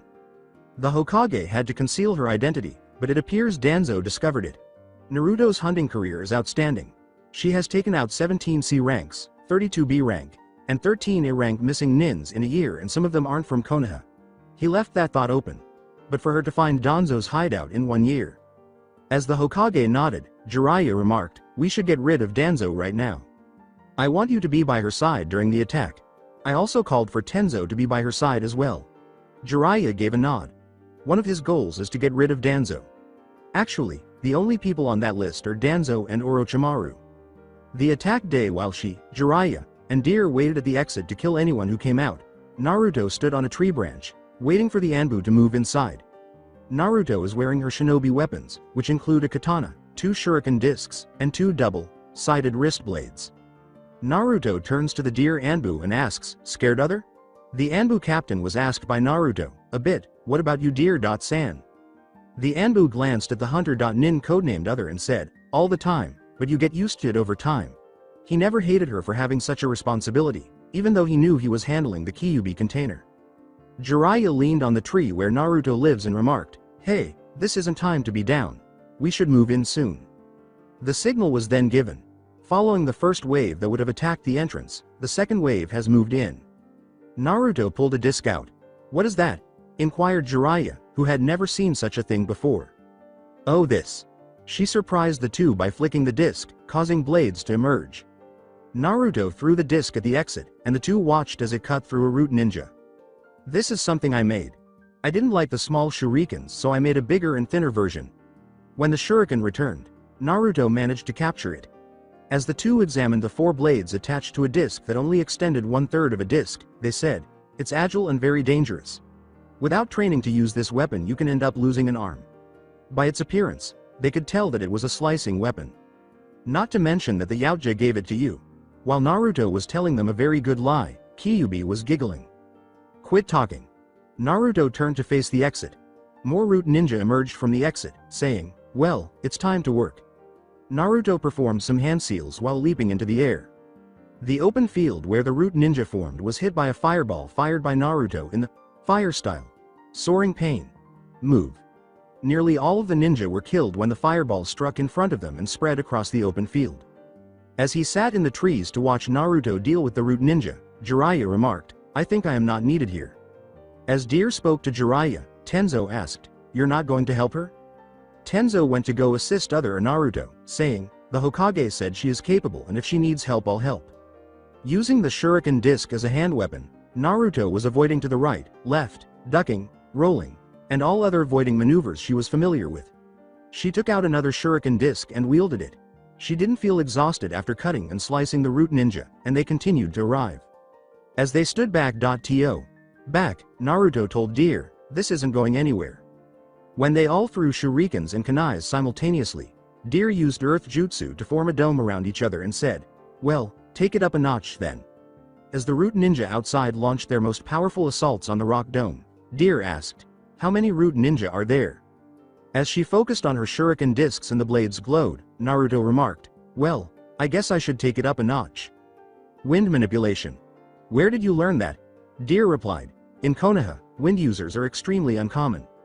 As she prepared herself in a ready stance, Naruto remarked, "Asuma taught me. You can say he is my sensei when I was a genin." She yelled, "Let them fly," as she threw the shuriken discs in opposite directions while spinning them toward the rock domes. The disc curved around the dome, slicing everything in its path as it passed through it and cut through some root ninja. They embedded themselves in rocks after the wind manipulation was removed. As he dropped the earth, Deer remarked, "Impressive." He saw that many root ninja were dead and some were still alive. More came to fight, of course.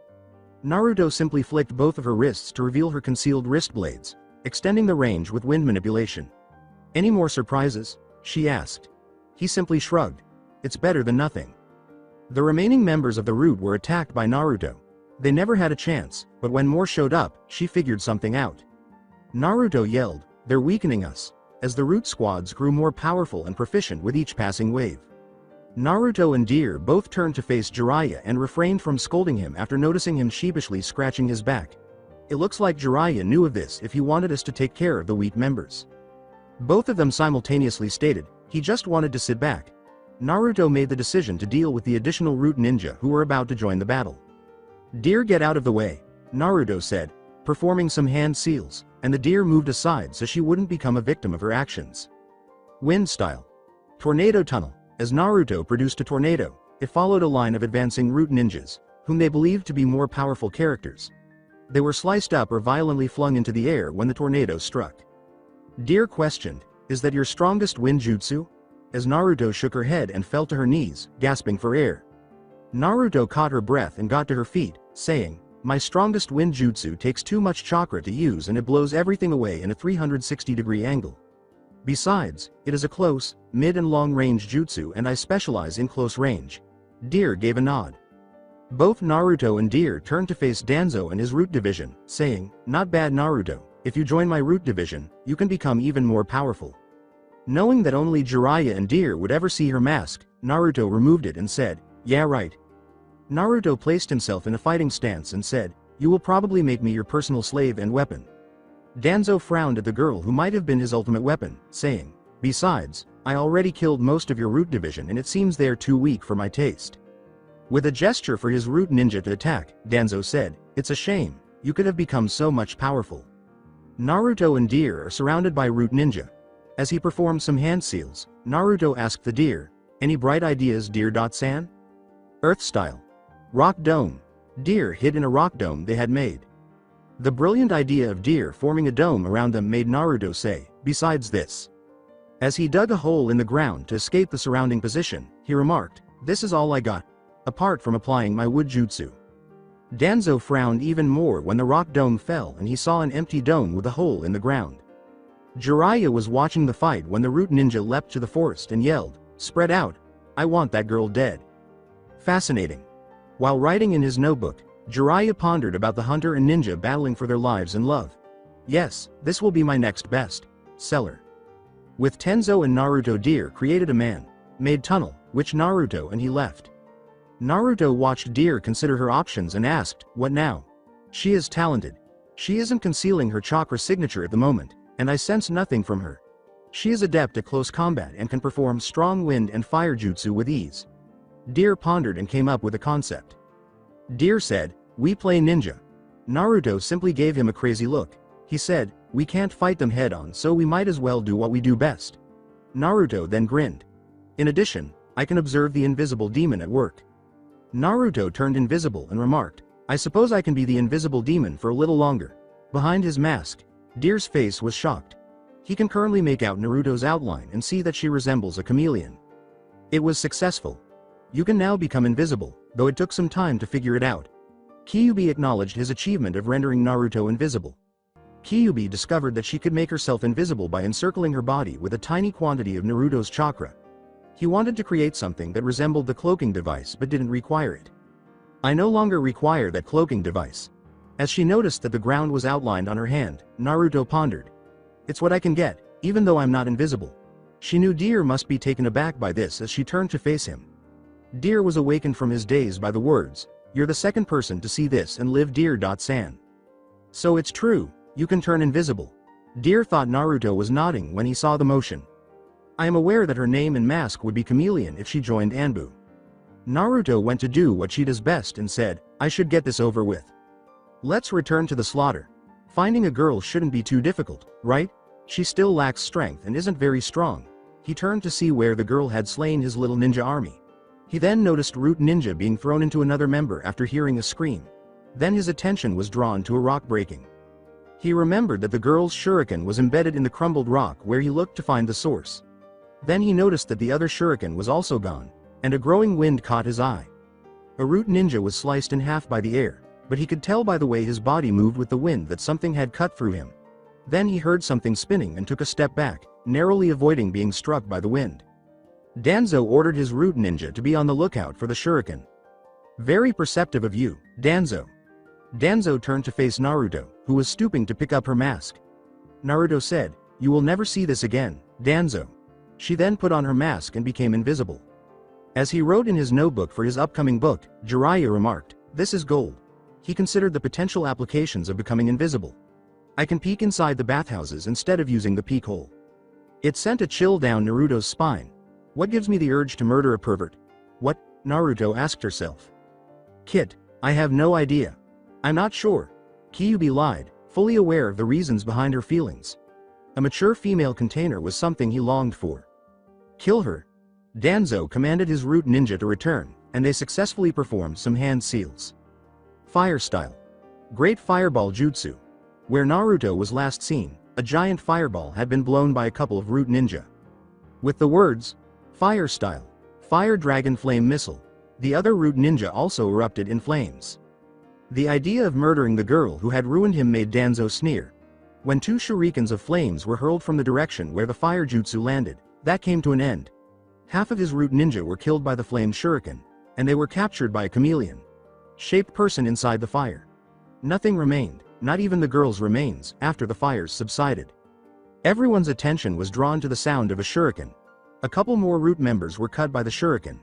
They positioned themselves around Danzo, leaving two others standing. Danzo frowns. Throws of two shuriken killed his root ninja. It is humiliating for a girl with shurikens to kill his troops. As she performed some hand seals in the center of the field, Naruto declared, "It's over." Wind style. Tornado tunnel. As the tornado approached, Danzo pulled his concealed sword out of his cane and slashed at it. As they fought for supremacy, the sword he wielded unleashed a tornado. Naruto fled into hiding after his two root ninja were sent flying. There were fallen trees all over the place after the tornadoes passed. With her katana, Naruto impaled the root ninja's spine as she stalked behind him. Then, holding her shuriken disc in her left hand, she threw it at the other ninja, slicing his upper body vertically. The disc became embedded in a tree. As she ceased channeling chakra around her body, Naruto removed her katana from the ninja and approached Danzo. Naruto assumed a kenjutsu stance and said, "Like I said, root isn't where I belong to." As Tenzo watched Naruto and Danzo engage in a kenjutsu duel, Jiraiya asked, "Shouldn't you be down there?" Jiraiya had to concur with Tenzo when he stated, "I wanted to see the invisible demon in action." Danzo and Naruto engage in a kenjutsu duel. Danzo was surprised by Naruto's strength, which belied her diminutive stature. Danzo is as fast as she is. But Naruto is young and skilled, while Danzo has experience. It is said that youth and skill will triumph over experience. This was demonstrated when Naruto severed Danzo's head and arm. She took deep breaths as she stood over his lifeless body. "You are strong as an empress, if I had to rank you. However, you are an elite jonin as a human." As Naruto collapsed onto her back, Kyuubi spoke. Before she passed out from chakra exhaustion, Naruto remarked, "I'm too young for this shit." As he put his notebook away, Jiraiya remarked, "Well, my job is done here. Later, he can consider the smut scenes." Tenzo simply left, saying to Jiraiya, "What do you mean your job is done here? You did nothing here." With a sigh, Tenzo took Naruto's shurikens, picked her up, and drove her to a hospital. The following day when Tenzo gave the Hokage the report on what transpired, he asked, "So that is what happened?"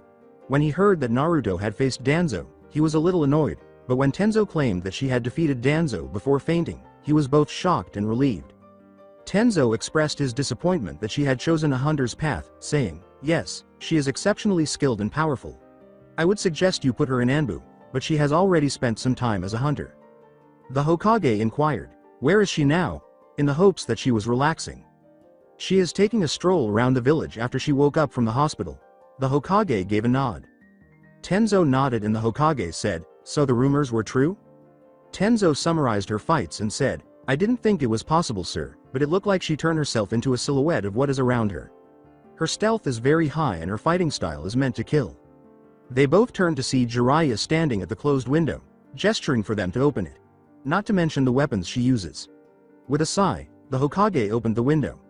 Having never seen such weapons, Jiraiya remarked, "Her weapons are very powerful and it isn't something made in Fire Country."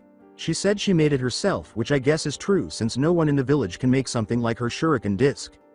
The Hokage simply moaned at the mounting inquiries when Tenzo said, "She also said that I was the second person to see her turn invisible. Who is the first person to see her turn invisible?" Tenzo and Jiraiya were drawn to the statement, there is only one person that has ever worked with Naruto during some of her hunts. Jiraiya's face fell to the ground as Tenzo held himself up and said, the hunter's name is Dishwasher. Jiraiya got up and moved to the window, saying, that is all I can give. Tomorrow she will start working at the academy. As he left through the window, Jiraiya remarked, I guess I am not needed here for a while, so I will be out of the village for a while. Tenzo put on his mask and Shunshin left the room, saying, I have to start my patrols. I'm beginning to believe that door is merely a show. The Hokage glanced at the paperwork and then at the door. Additionally, you are blatantly evil. The Hokage considered applying his most powerful fire jutsu to the paperwork, but they naturally come back in larger numbers.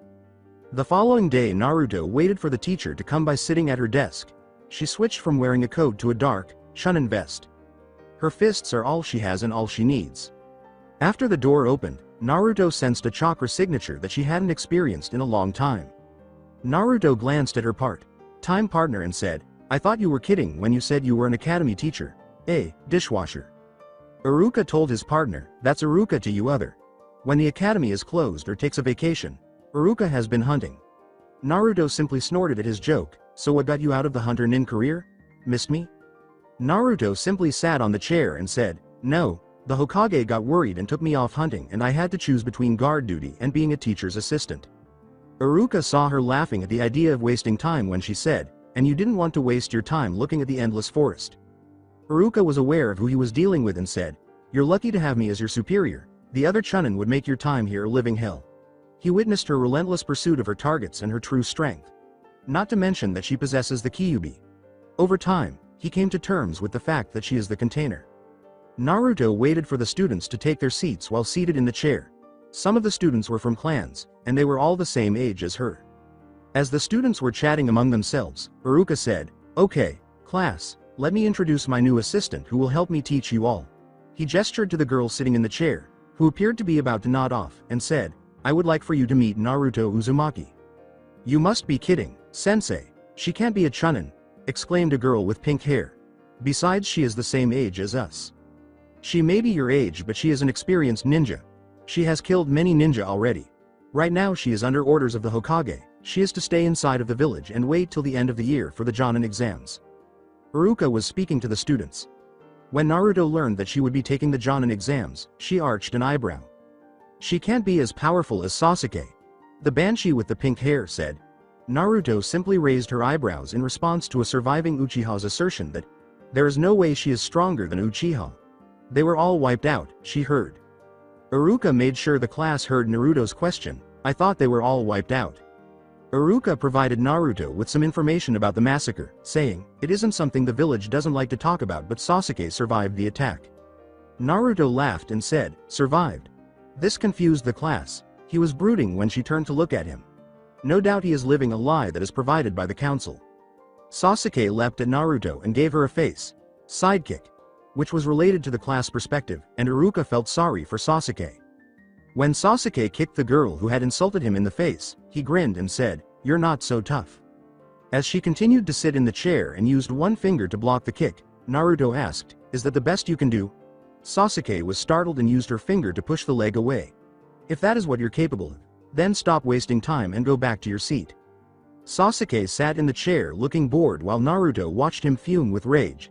She let out a sigh as he assaulted her once more, using only her left hand to protect herself from his attacks. The class was stunned by what they were witnessing. Teacher assistant Naruto Uzumaki is seated in a chair and is using one arm to hold the final Uchiha off. She was viewed by the Uchiha fangirls as a threat to win the Uchiha's affection and as cheating. Kiba Inuzuka found her attractive. She is extremely talented, and Shino Aburame was aware that the council was giving the Uchiha everything. Sasuke tried to strike Hinata Hyuga, but she just watched as Naruto pushed him away. All she wanted was to be as self-assured as she is. One was simply eating chips, and the other was just sleeping and saying, troublesome. However, one student couldn't help but be in awe of what she was seeing. Hyuga Hanabi. Because of her abilities, she has been promoted to an older soon-to-be genin. She is humiliating the last Uchiha by disparaging or insulting him, and she doesn't care. Hanabi reflected and realized she could pick up a lot from her. Internally laughing at the little joke, Naruto remarked, you've wasted the class's time of learning. She noticed that Iruka smirked as she said that. After reaching his breaking point, Naruto punched Sasuke in the stomach. He collapsed and fainted. Naruto gestured to Iruka to begin the lesson. As Iruka started the class and the Uchiha fangirls escorted him to his seat, he said, "Well, now that the entertainment is over, we can begin the lesson." Naruto pulled out an advanced lightning manipulation book. When the academy is over, Chidori will be her first jutsu because she needed to learn some lightning jutsu. She knew it was Sasuke and moaned as she sensed a tiny bit of murderous intent directed at her. "Believe that we ought to murder him, knowing that the final Uchiha would cause problems later," Kyuubi said. "Later, I'll deal with him," Kyuubi heard Naruto say. "In addition, I need time to relax." Naruto went for a walk after class ended and had to sigh when Sasuke appeared in front of her, frowning.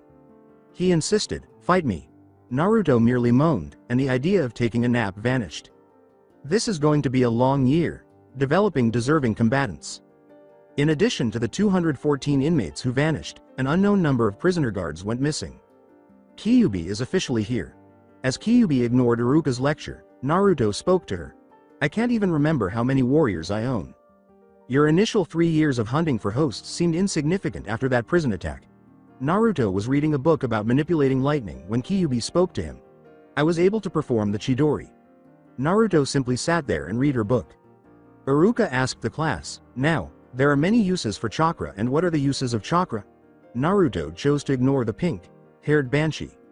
"She could wake the dead if she screams loud enough." Kyuubi laughed at the idea of frightening the living daylights out when Naruto said that to him. "In any case, how will I perform the Chidori?" She continued to stare at the book as Naruto asked. The pink-haired girl, whose name is Sakura Haruno, which Naruto regrettably discovered, said, "And that is the use of chakra." Naruto simply replied, "Huh?" When Iruka said, "That's right, Sakura. Naruto, would you like to add something?" To bring Naruto up to speed, Iruka said, "The use of chakra." She simply replied, "Oh." She put her book down and switched to lecture mode. Most of the students were frightened by the statement, "Use for chakra. Other than keeping you alive." Naruto couldn't help but feel proud of frightening the children. "Without chakra we would end up dead. If you just unleash multiple jutsu at something, your chakra reserves would be emptied. Once that is empty and you do the stupidest thing of doing a powerful jutsu, you would end up disabled, or worst case scenario, you would end up dead." Naruto spoke with a tone of lecture. "You're instructing your adversaries." She stopped lecturing after that. "The end of the world must be near. I'm trying to teach them how to be worthy killers, so please stop talking." As Kyuubi cleared her throat to calm the students' frightened minds, Naruto spoke to her. Naruto concluded her talk and returned to her chair, saying, "Anyway, the other uses for chakra are to heal your comrades, walk on walls in water, and enhance your strength and speed." Every child in the room moaned when Iruka said, "Okay then, it's time for a pop quiz." Surprisingly, Naruto also moaned. Although her body is still that of a child, her mind is that of an adult. Iruka asked Naruto, "You're not doing the quiz, Naruto. Why are you groaning?" As he handed her some of the sheets, and she simply stumbled out of her cozy chair to distribute the quiz. Iruka simply broke down in tears at Naruto's immature behavior and proceeded to give the students the quiz, saying, "I'm the one that marks them and I just got comfortable." After receiving the quiz, Naruto collapsed in her chair and resumed reading, while Iruka simply shook his head at the actions of his assistant. Iruka instructed the class to start their quiz by saying, "Okay, let's get started. In any case, you claim to have mastered the Chidori." Naruto addressed Kyuubi, bringing up the topic of Chidori. "I discovered that using the Chidori requires a thrusting motion, but it has the drawback of causing tunnel vision. However, with me inside and your improved vision, you won't have tunnel vision on your target," Kyuubi said as she instructed Naruto to use the Chidori. Not caring about the things that won't affect her, Naruto asked Kyuubi, "That's great and all, but how do I do it?" "You simply execute the hand seals and allow it to tear." Naruto's expression was completely expressionless. "Aside from that, you simply need to add lightning chakra to either your left or right hand. You took a month just to figure that much out, and I have been reading this lightning manipulation book and I have already finished it 3 times, Naruto said in her deathly sweet voice, frightening the demon. "Kyuubi." Naruto changed her voice from deathly sweet to dark and angry, asking why it had taken so long. As he readied himself for the forbidden scene, Kyuubi remarked, "Well, if I told you how to do it, you wouldn't have read that lightning manipulation book." He was perplexed when nothing occurred, asking, "What gives?" Kyuubi said, not anticipating this behavior. As he sighed in relief, Naruto said to Kyuubi, "It's true what you said. If I didn't read this book I would have just gone on to the next lightning jutsu. She sighed inwardly at this information and said something that would keep the fox moving for a long time. Naruto felt the Uchiha's stares during the quiz are all the time. She is very irritated with that jerk because he keeps returning to the infirmary no matter how many times she sends him there, but he isn't the only one who looks in her direction. The sisters of Hyuga. When she took over the lessons when Iruka had to leave, Hinata Hyuga and Hanabi Hyuga were the ones who were also paying attention to Naruto's direction during some of her lectures. Their gazes aren't as hateful or envious as the Uchihas, but Hinata seemed to be admiring her direction while Hanabi was merely curious. Naruto looked up from her book to look at Hinata, who eeped and hid behind the quiz sheet as best she could, and she just laughed at the girl's shyness before looking down at Hanabi, who simply glanced back and forth from her quiz sheet to her. Then, knowing that the Uchiha was frowning and brooding, she neglected to look at him. I don't mind the Hyuga sisters, but what the hell is going on with the Uchiha? There must be a limit to brooding. Kyuubi suggested to Naruto that we let the chestburster kill him a euro. Perhaps with a Praetorian egg? A euro? And over the course of the month, he provided a plethora of ideas for killing the final Uchiha, all of which are excellent. As though. Naruto snorted at the idea of using a Praetorian egg on the final Uchiha. I don't want to waste a Praetorian egg on him.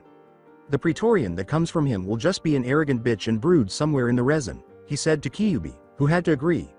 It would be a bad idea to have an arrogant Praetorian. I like the idea of saying that. Solvent is a blue substance that dissolves flesh. Naruto used this tiny liquid to remove traces of her whereabouts, such as the prison incident, because if she uses her chakra, someone will be able to identify her. She also discovered that it has a negative reaction with water, evaporating the water into nothing and everything within it. Naruto had to agree with Kyuubi when he said, yeah, but I like to see what his face would look like if a chestburster burst out of his chest. People make the strangest faces when their chests are exploded outward. Naruto was startled out of her reverie by Iruka's announcement to the class, okay, it's time. Naruto told Kyuubi, who had to agree with her, that was quick, we need to have more conversations like this Kyuubi. Naruto then gathered the quiz sheets and made his way to the door. As she followed Naruto down the hallway, Iruka said to the class, okay, everyone, have lunch and come back in an hour. Are you having fun? Naruto yelled, bite me. Iruka merely laughed sheepishly. As they walked into Iruka's office, he said to Naruto, I need to talk to you about something. Iruka sat down on the chair's desk, and Naruto followed suit. It's only your first month so you could get used to it soon. What about the talk? Iruka shook his head when Naruto inquired about the chakra lecture. Iruka simply held out the book she was reading about lightning manipulation and said, no, the Hokage has asked me to ask you about the training you are having. I know that, but you have finished reading that book over and over again, so why are you reading it? Iruka asked Naruto. Iruka questioned Naruto, who simply put the book away and began marking the tests. I have a lightning jutsu idea in my head, Naruto told Iruka, adding, but before I can make it, I need to learn as much as I can about lightning manipulation. I think it's time for you to learn Chidori first. You? Create a jutsu. Kyuubi was taken aback by this and resorted to Naruto's memories. After discovering the jutsu, he had to nod at her creation. Powerful and destructive, I like it. I'll think of something to make this possible. Kyuubi started to consider ways to make the jutsu better.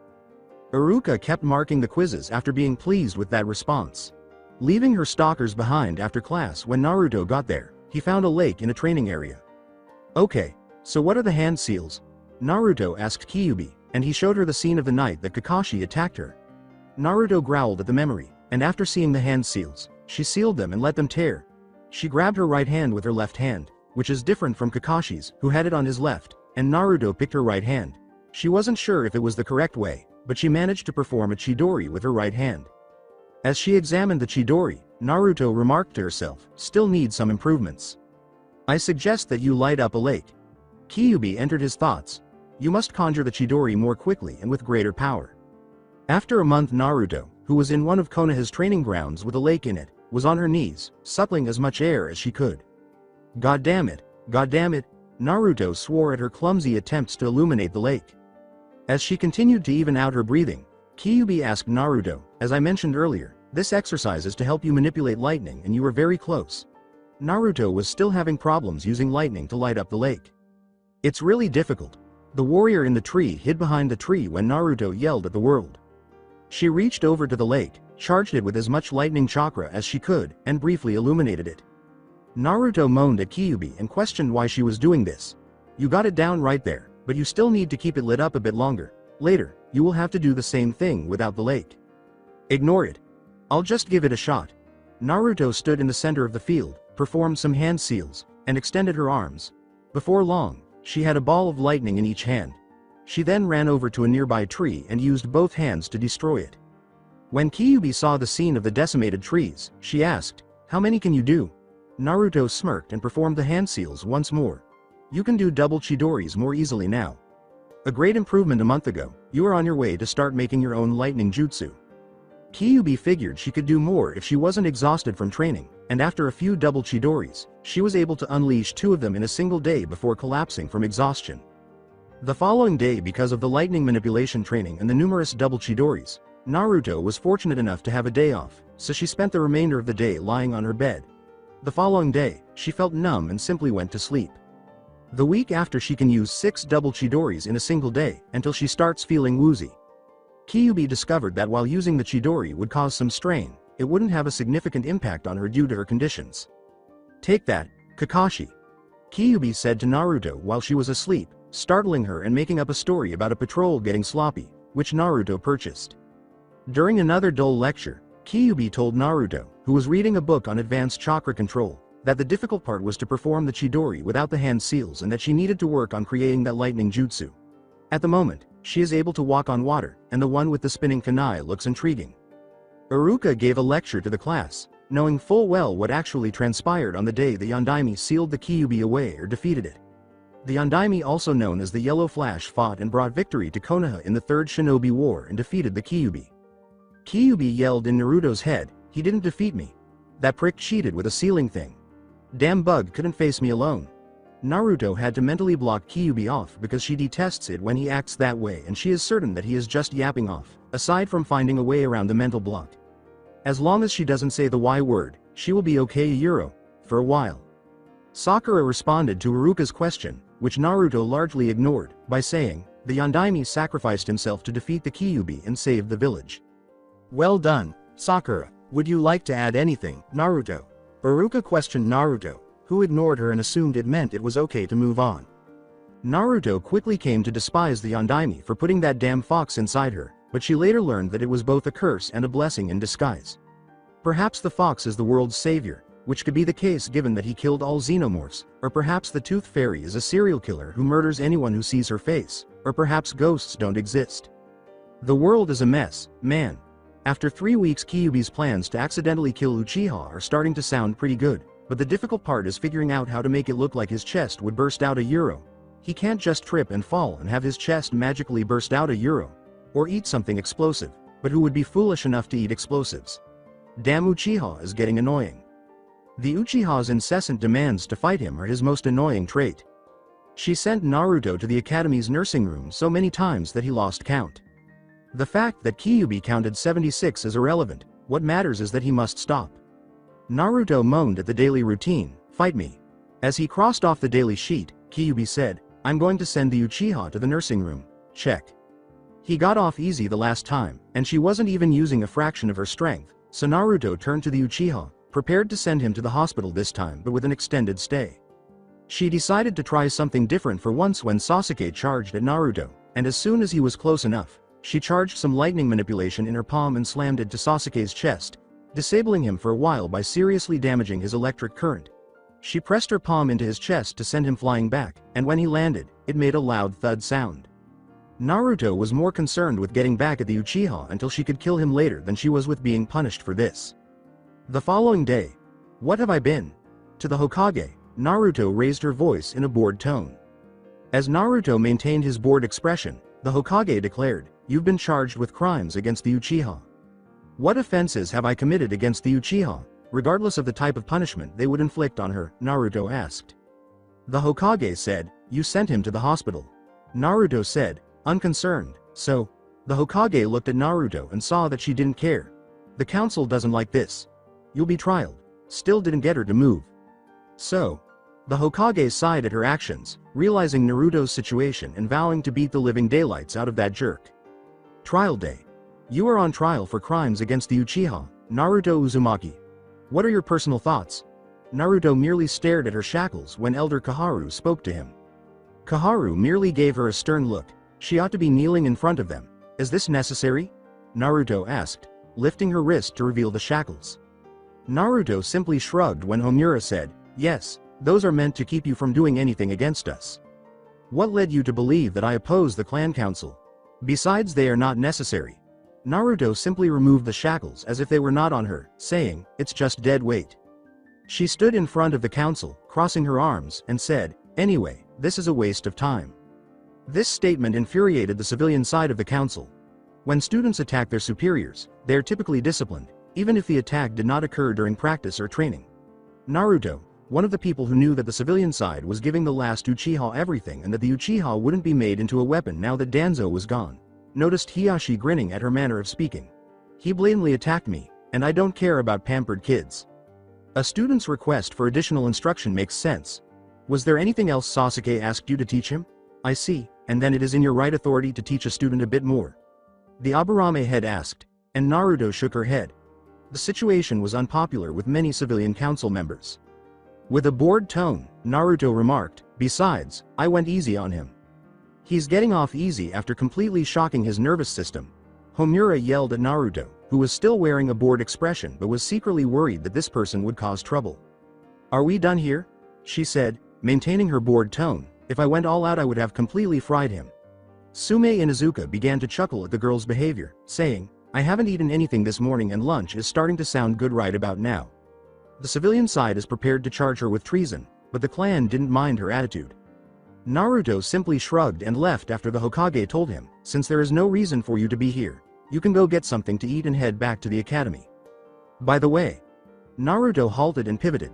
If he keeps attacking me, I'm afraid I can't be held accountable for what I did. As she observed the council's reactions, she realized that Kaharu and Homura were going to cause her problems and that they would have to leave. Naruto pondered and went to grab a bite to eat. Naruto went to do something she hadn't done in a long time after teaching for another day. She is wearing her Yautja armor at night, and 2 warriors are standing behind her. Locate and eliminate those elderly prunes. Kill anyone who gets in your way, Naruto said with her voice changer. The warriors hissed at the building before them. Naruto is looking at the rich side of Konoha and getting rid of 2 prunes who should have been 6 feet under a long time ago. Get it? They truly don't know how to keep their kills clean. The 2 warriors prowled the grounds, one of them going behind an Anbu and using its sharp tongue on the unwary Anbu, which caused the warrior's tongue to pierce the Anbu's head and spray blood on the walls, floor, and anything nearby. The warriors are a strong genetic group. The ability of the warriors to sneak behind skilled ninja is amazing, but I've never seen them fight in the open before. Naruto watched as a warrior pinned an Anbu down and killed him with its tongue. The warriors then proceeded to pin the Anbu down and either impaled the Anbu with their tails or thrust them in the head, killing them. Eventually, the area was free of Anbu. The warriors entered the building, and soon after, screams were heard, and 2 warriors emerged, dragging the 2 elderly prunes. The old prunes were brought, 2 of them either dead or nearly dead, bleeding profusely and severely gashed with slash marks. Even dead they don't look pretty. In fact, they never looked pretty in the first place. Naruto had to agree with Kyuubi that if 2 warriors can do that, imagine what hundreds can do. 2 warriors just defeated a group of Anbu, and that says a lot, but that's when they are stalking their prey. They didn't even live with their family, but Naruto thought about their status and remembered that they became avaricious and didn't want to share it with them. Send them back in the house. Naruto gave the order to the warriors, and they went and sent the 2 inside. After the warriors dumped the bodies back in the house, Naruto aimed her plasma cannon and added some fire manipulation to it. The plasma shot had a red, fiery appearance and exploded when it struck. Kyuubi came up with the idea of explosive plasma shots because adding fire to the plasma cannon simply burns the target, and Kyuubi claimed that adding more fire manipulation to it would cause it to explode, causing destruction. I find it really amazing how low a human can go. As she watched the flames spread throughout the building, the 3 targeting system went off, and she turned around and walked away. As Naruto entered the sewers and began to make his way down towards the hive, Kyuubi said, now that those 2 are gone, they won't be playing with you anymore. I think it's time to continue creating that jutsu. I believe that this idea would be impossible for anyone without high lightning manipulation, master chakra control, and mass chakra reserves. Mass destruction is the intended use of this jutsu. Regarding the jutsu, Naruto remarked, you could say it is similar to the suicide plasma bomb, but not the 360-degree explosion. The jutsu process requires you to have master control over your chakra because you will need to charge your arms with lightning. Compress them into a tiny ping pong ball, and fill them with a ton of chakra while holding it in place. If you are unable to do so, you risk losing your arm. Having grasped his explanation, Naruto proceeded down the sewers and came upon a hatch. She opened it, allowing the warriors who were pursuing her to enter first, and then she descended the hatch and entered the hive. Naruto could see that the warriors had gone into hiding, but she didn't mind. Naruto encountered the Konoha ship, which is entirely covered in resin, while strolling along the resin pathways. They destroyed it completely. The drones certainly know how to create a hive. She was shocked to find the ship still intact when she stepped inside. Both of them simply shrugged and went inside.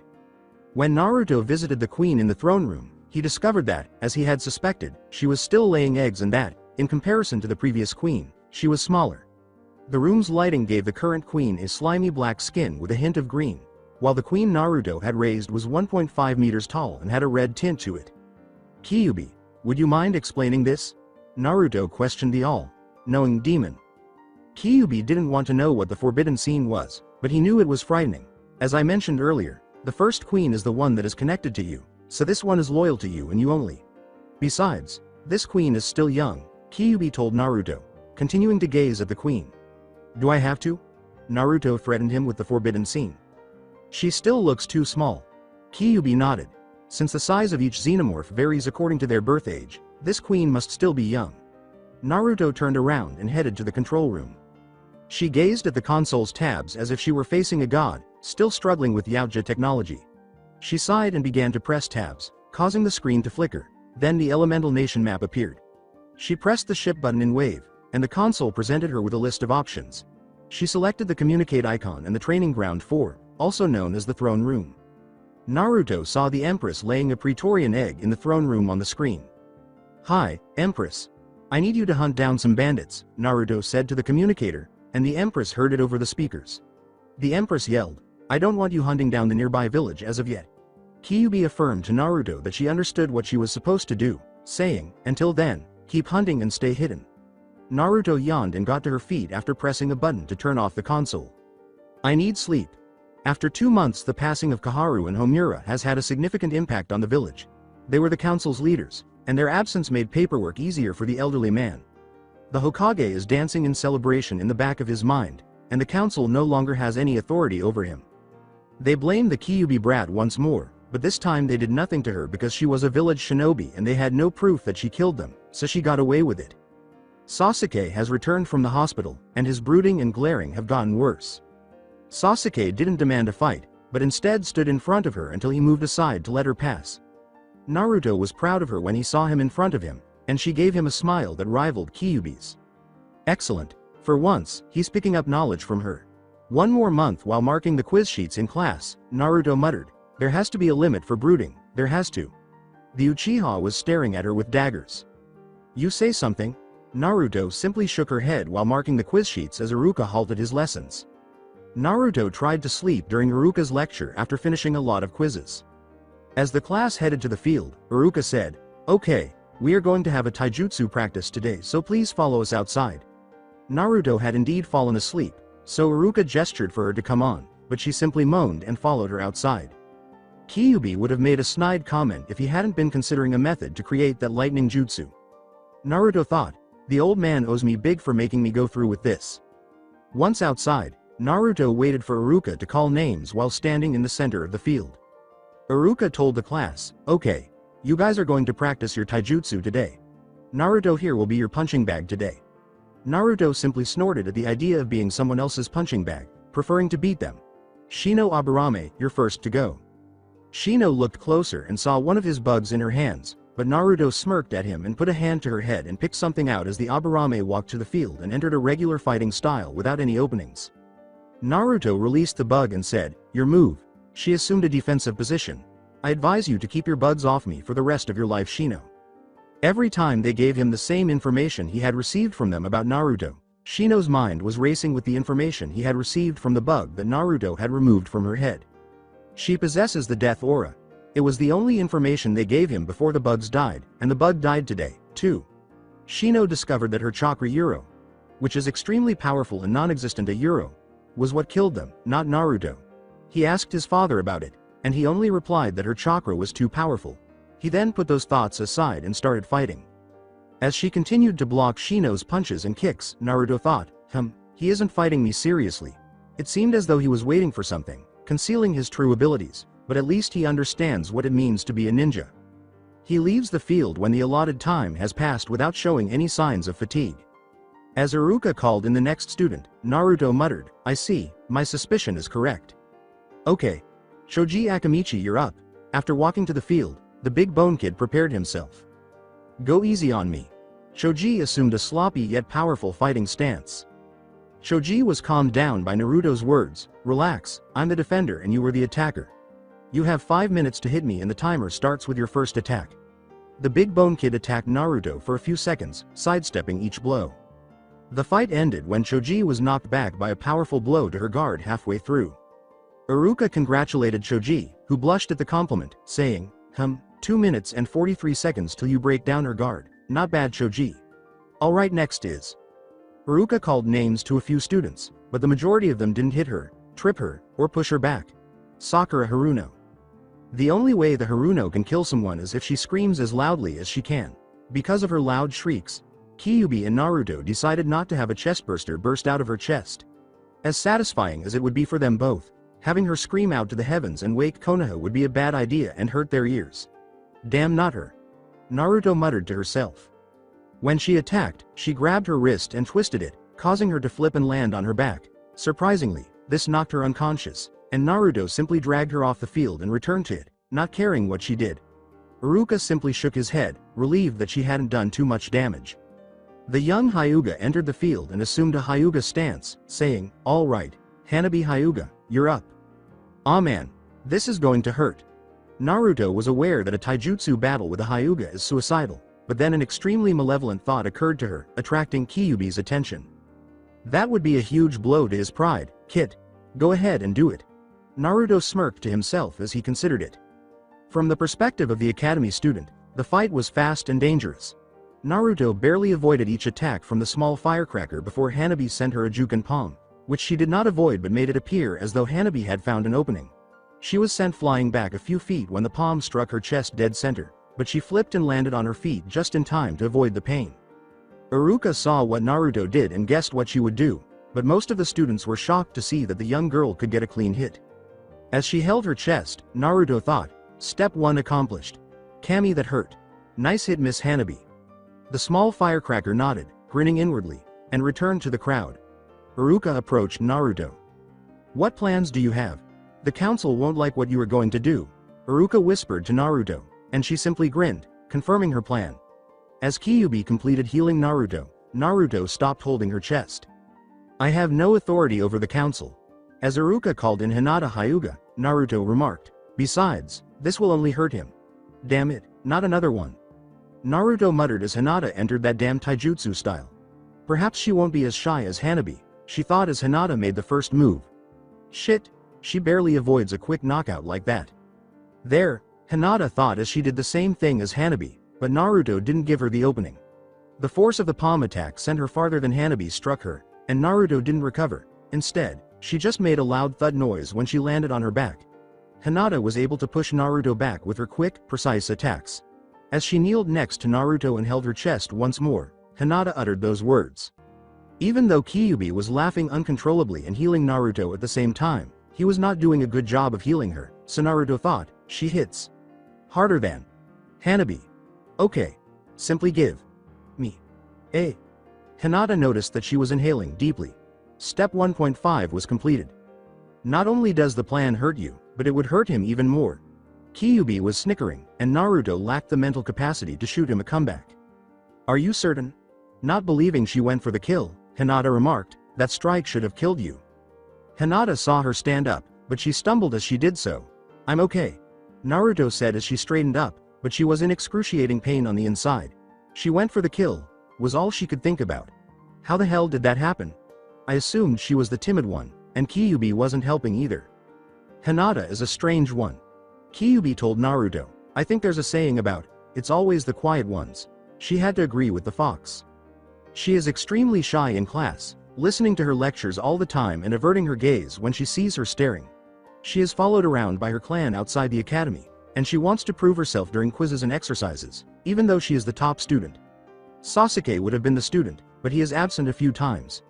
Naruto made sure that no one cheated on his grades, which happens most of the time. Damn, council members are still trying to give him higher grades.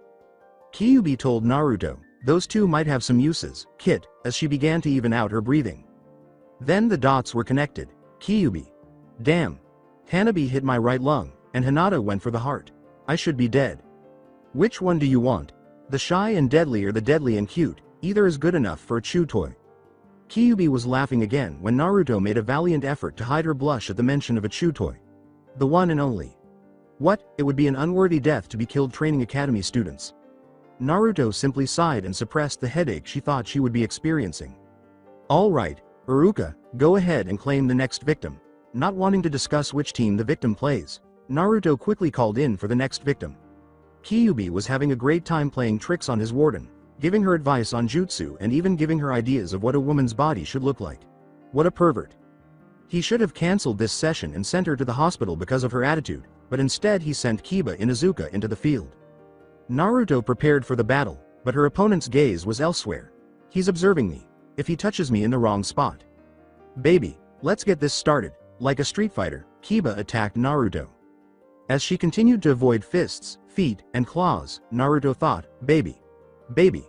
He is so dead. The pervert was attempting to get a feel, and she was beginning to feel like killing a certain boy, but she suppressed her feelings as much as she could. Kiba continued to try to get a feel for Naruto or pin him down, but Naruto kept her guard up at all costs so she wouldn't give him the satisfaction. Kyuubi was giggling at the boy's attempts to get a feel because he knew that if he did, he would lose the hand he used to touch Naruto. You elevate the meaning of hard to get to a whole new level. When Iruka sensed that Naruto was leaking small amounts of killing intent and was certain that she was suppressing it as much as possible, he called the fight 1 minute early and said, "Alright you two, time's up." He had just saved a life. As he left the field, Kiba said, "Hey, maybe next time." He had no idea that he was being targeted for murder. He knows that tampering with his warden now would guarantee him the forbidden scene, or worse, so Kyuubi reminded me to get a fresh batch of runners and filed it down as things to kill. The main event has finally arrived after numerous student fights that either failed or came very close. Sasuke Uchiha, you're up. Iruka nearly felt sorry for him when he summoned him to battle. The fangirls called her names and told her to worship the Uchiha, but Naruto ignored them and focused on what was in front of her. Did they get the message when she sent him to the hospital for 2 months? With the same self-assured grin that accompanies his sense of superiority, Sasuke strode into the field. Iruka waved his hand to initiate the fight, thinking, well, he won't get hurt or injured. Well, his pride will be destroyed. He's about to get his ass kicked. Without even looking, Naruto dodged every single blow the final Uchiha threw at her, including a right jab, a high sweep kick, a backstep, and an uppercut. Kyuubi said, it's time to poke fun at that pride of his. As the fight progressed, she began to appear disinterested, which infuriated the Uchiha. How does Sasuke-chan feel? The villagers said that the Uchiha are far superior to the other clans, but I can see that the Hyuga sisters are far better than you. Naruto mocked the Uchiha in a way that only he could hear, which infuriated him. Even Hanabi got a hit earlier than you. Sasuke performed a series of hand seals before finishing with a tiger seal. The Uchiha was so enraged by her remarks that he became so distraught that he was becoming careless in his attacks. Fire style. Jutsu with fireballs. Iruka didn't bother to stop it, but he knew that fire attacks only gave her a tan. Sasuke blew a fireball at Naruto, who simply grinned at the approaching fireball. The fireball struck Naruto and caused a tiny explosion. As his fangirls gawked at his display of strength, Sasuke smirked confidently and said, she wasn't that tough. Who would have thought that concentrating chakra around oneself could protect one from fire attacks? Naruto thought to herself, since this was a taijutsu spar Sasuke-chan. She loved to make fun of people. I wouldn't celebrate just yet. The students turned to face the spot where the fireball landed and saw the girl who was supposed to be smeared across the training ground standing perfectly still, her arms crossed, and giving her Kyuubi-like grin. Call in the next victim, Iruka. Sasuke refused to leave the field because his family pride would not permit it. Naruto never gave in to the Uchiha's demands and made it her mission to deprive him of everything, including his retribution. With what little pride he still had, he ran blindly towards Naruto with a kunai in hand. Once more, she couldn't help but smile at his approaching form. Naruto was aware of the shinobi laws and the penalties for attacking a higher-ranking officer. In this instance, Sasuke is attacking Naruto because she is a seasoned combatant, and she can freely punish the aggressor and, with Iruka as a witness, send him back to the hospital without the council sending her to the new prison that is being built elsewhere when the existing one is found. As Iruka watched Sasuke dash towards Naruto brandishing a kunai, he thought, that's it, his ninja career is over. Kyuubi yelled, fry his insides, as Naruto performed the same action she had 3 months prior, but with additional lightning manipulation. Similar to the last time, she pressed her palm harder into Sasuke's chest, sending him flying back with much more force as he bumped off the ground like a rock skipping off water and lay on the ground unconscious as his body spasmed from small shocks that are left in his body. The class watched as the last Uchiha ran towards Naruto and stepped forward into Sasuke so the kunai passed her as she struck his chest. They thought she did a Juken strike like the Hyuga, but the sound of a cracking caught their attention when they noticed that Sasuke was engulfed in lightning. As Kyuubi examined the damage caused by Naruto's attack to the Uchiha's body, he remarked, I counted 5 skips. He should have spent much more time in the hospital than he did the last time, and you did fry his insides. You slut, what did you do to him? As she brushed herself off of the imaginary dust and disregarded the slut remark, a pink-haired banshee yelled at Naruto. I rewrote his electrical current, which transmits signals from the brain to the body, and I also destroyed his nervous system. As the fangirls went to defend their love, Naruto gave the pink banshee a lecture. You can say that when he recovers, he will have to start all over on how to move his body from scratch. It was one of Kyuubi's ideas for beating the Uchiha, but it began with frying his insides before both Kyuubi and Naruto decided to do what she just did. It is the top 10 choice for crippling the Uchiha. There are also the top 10 ways of humiliating, killing, insulting, and torturing the last Uchiha. It was the only thing Kyuubi and Naruto had to do to ignore the class lectures. You have no right to hurt the final Uchiha and a student. The other fangirls nodded, but surprisingly, Yamanaka remained silent as the pink-haired girl screamed at Naruto while plugging her ears with her fingers right before the girl screamed from the previous time. Actually, Sakura, Naruto, has the right to discipline a student who exhibits signs of disobedience. When Sasuke attacks Naruto with a kunai while they are not practicing or training, she has the option to kill him or simply discipline him. Iruka told the pink-haired banshee he should be grateful that she spared his life. While he was lecturing the girl, some Chunin took the Uchiha to the hospital and went to the Hokage to report the incident in the hopes of punishing the Kyuubi brat.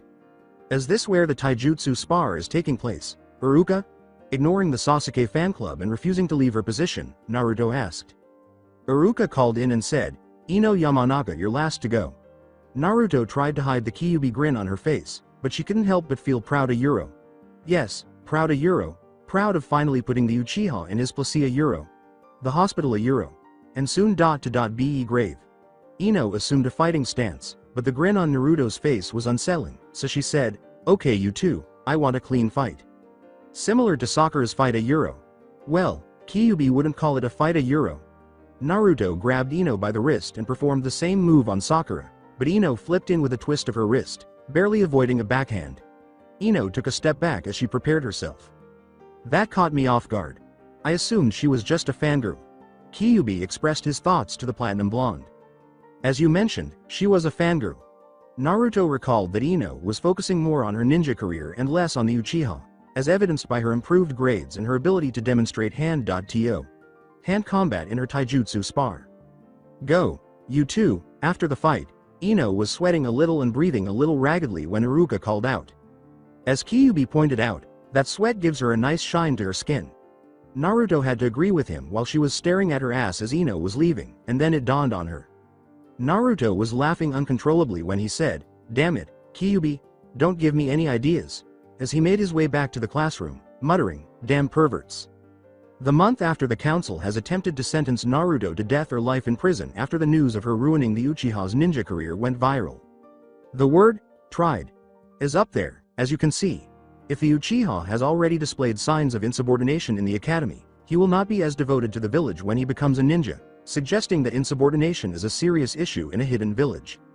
The civilian council has decided to prevent the Uchiha from becoming nothing more than a sperm donor after numerous murderous threats were made against them and Danzo, Kaharu, and Homura had already lost their positions of authority.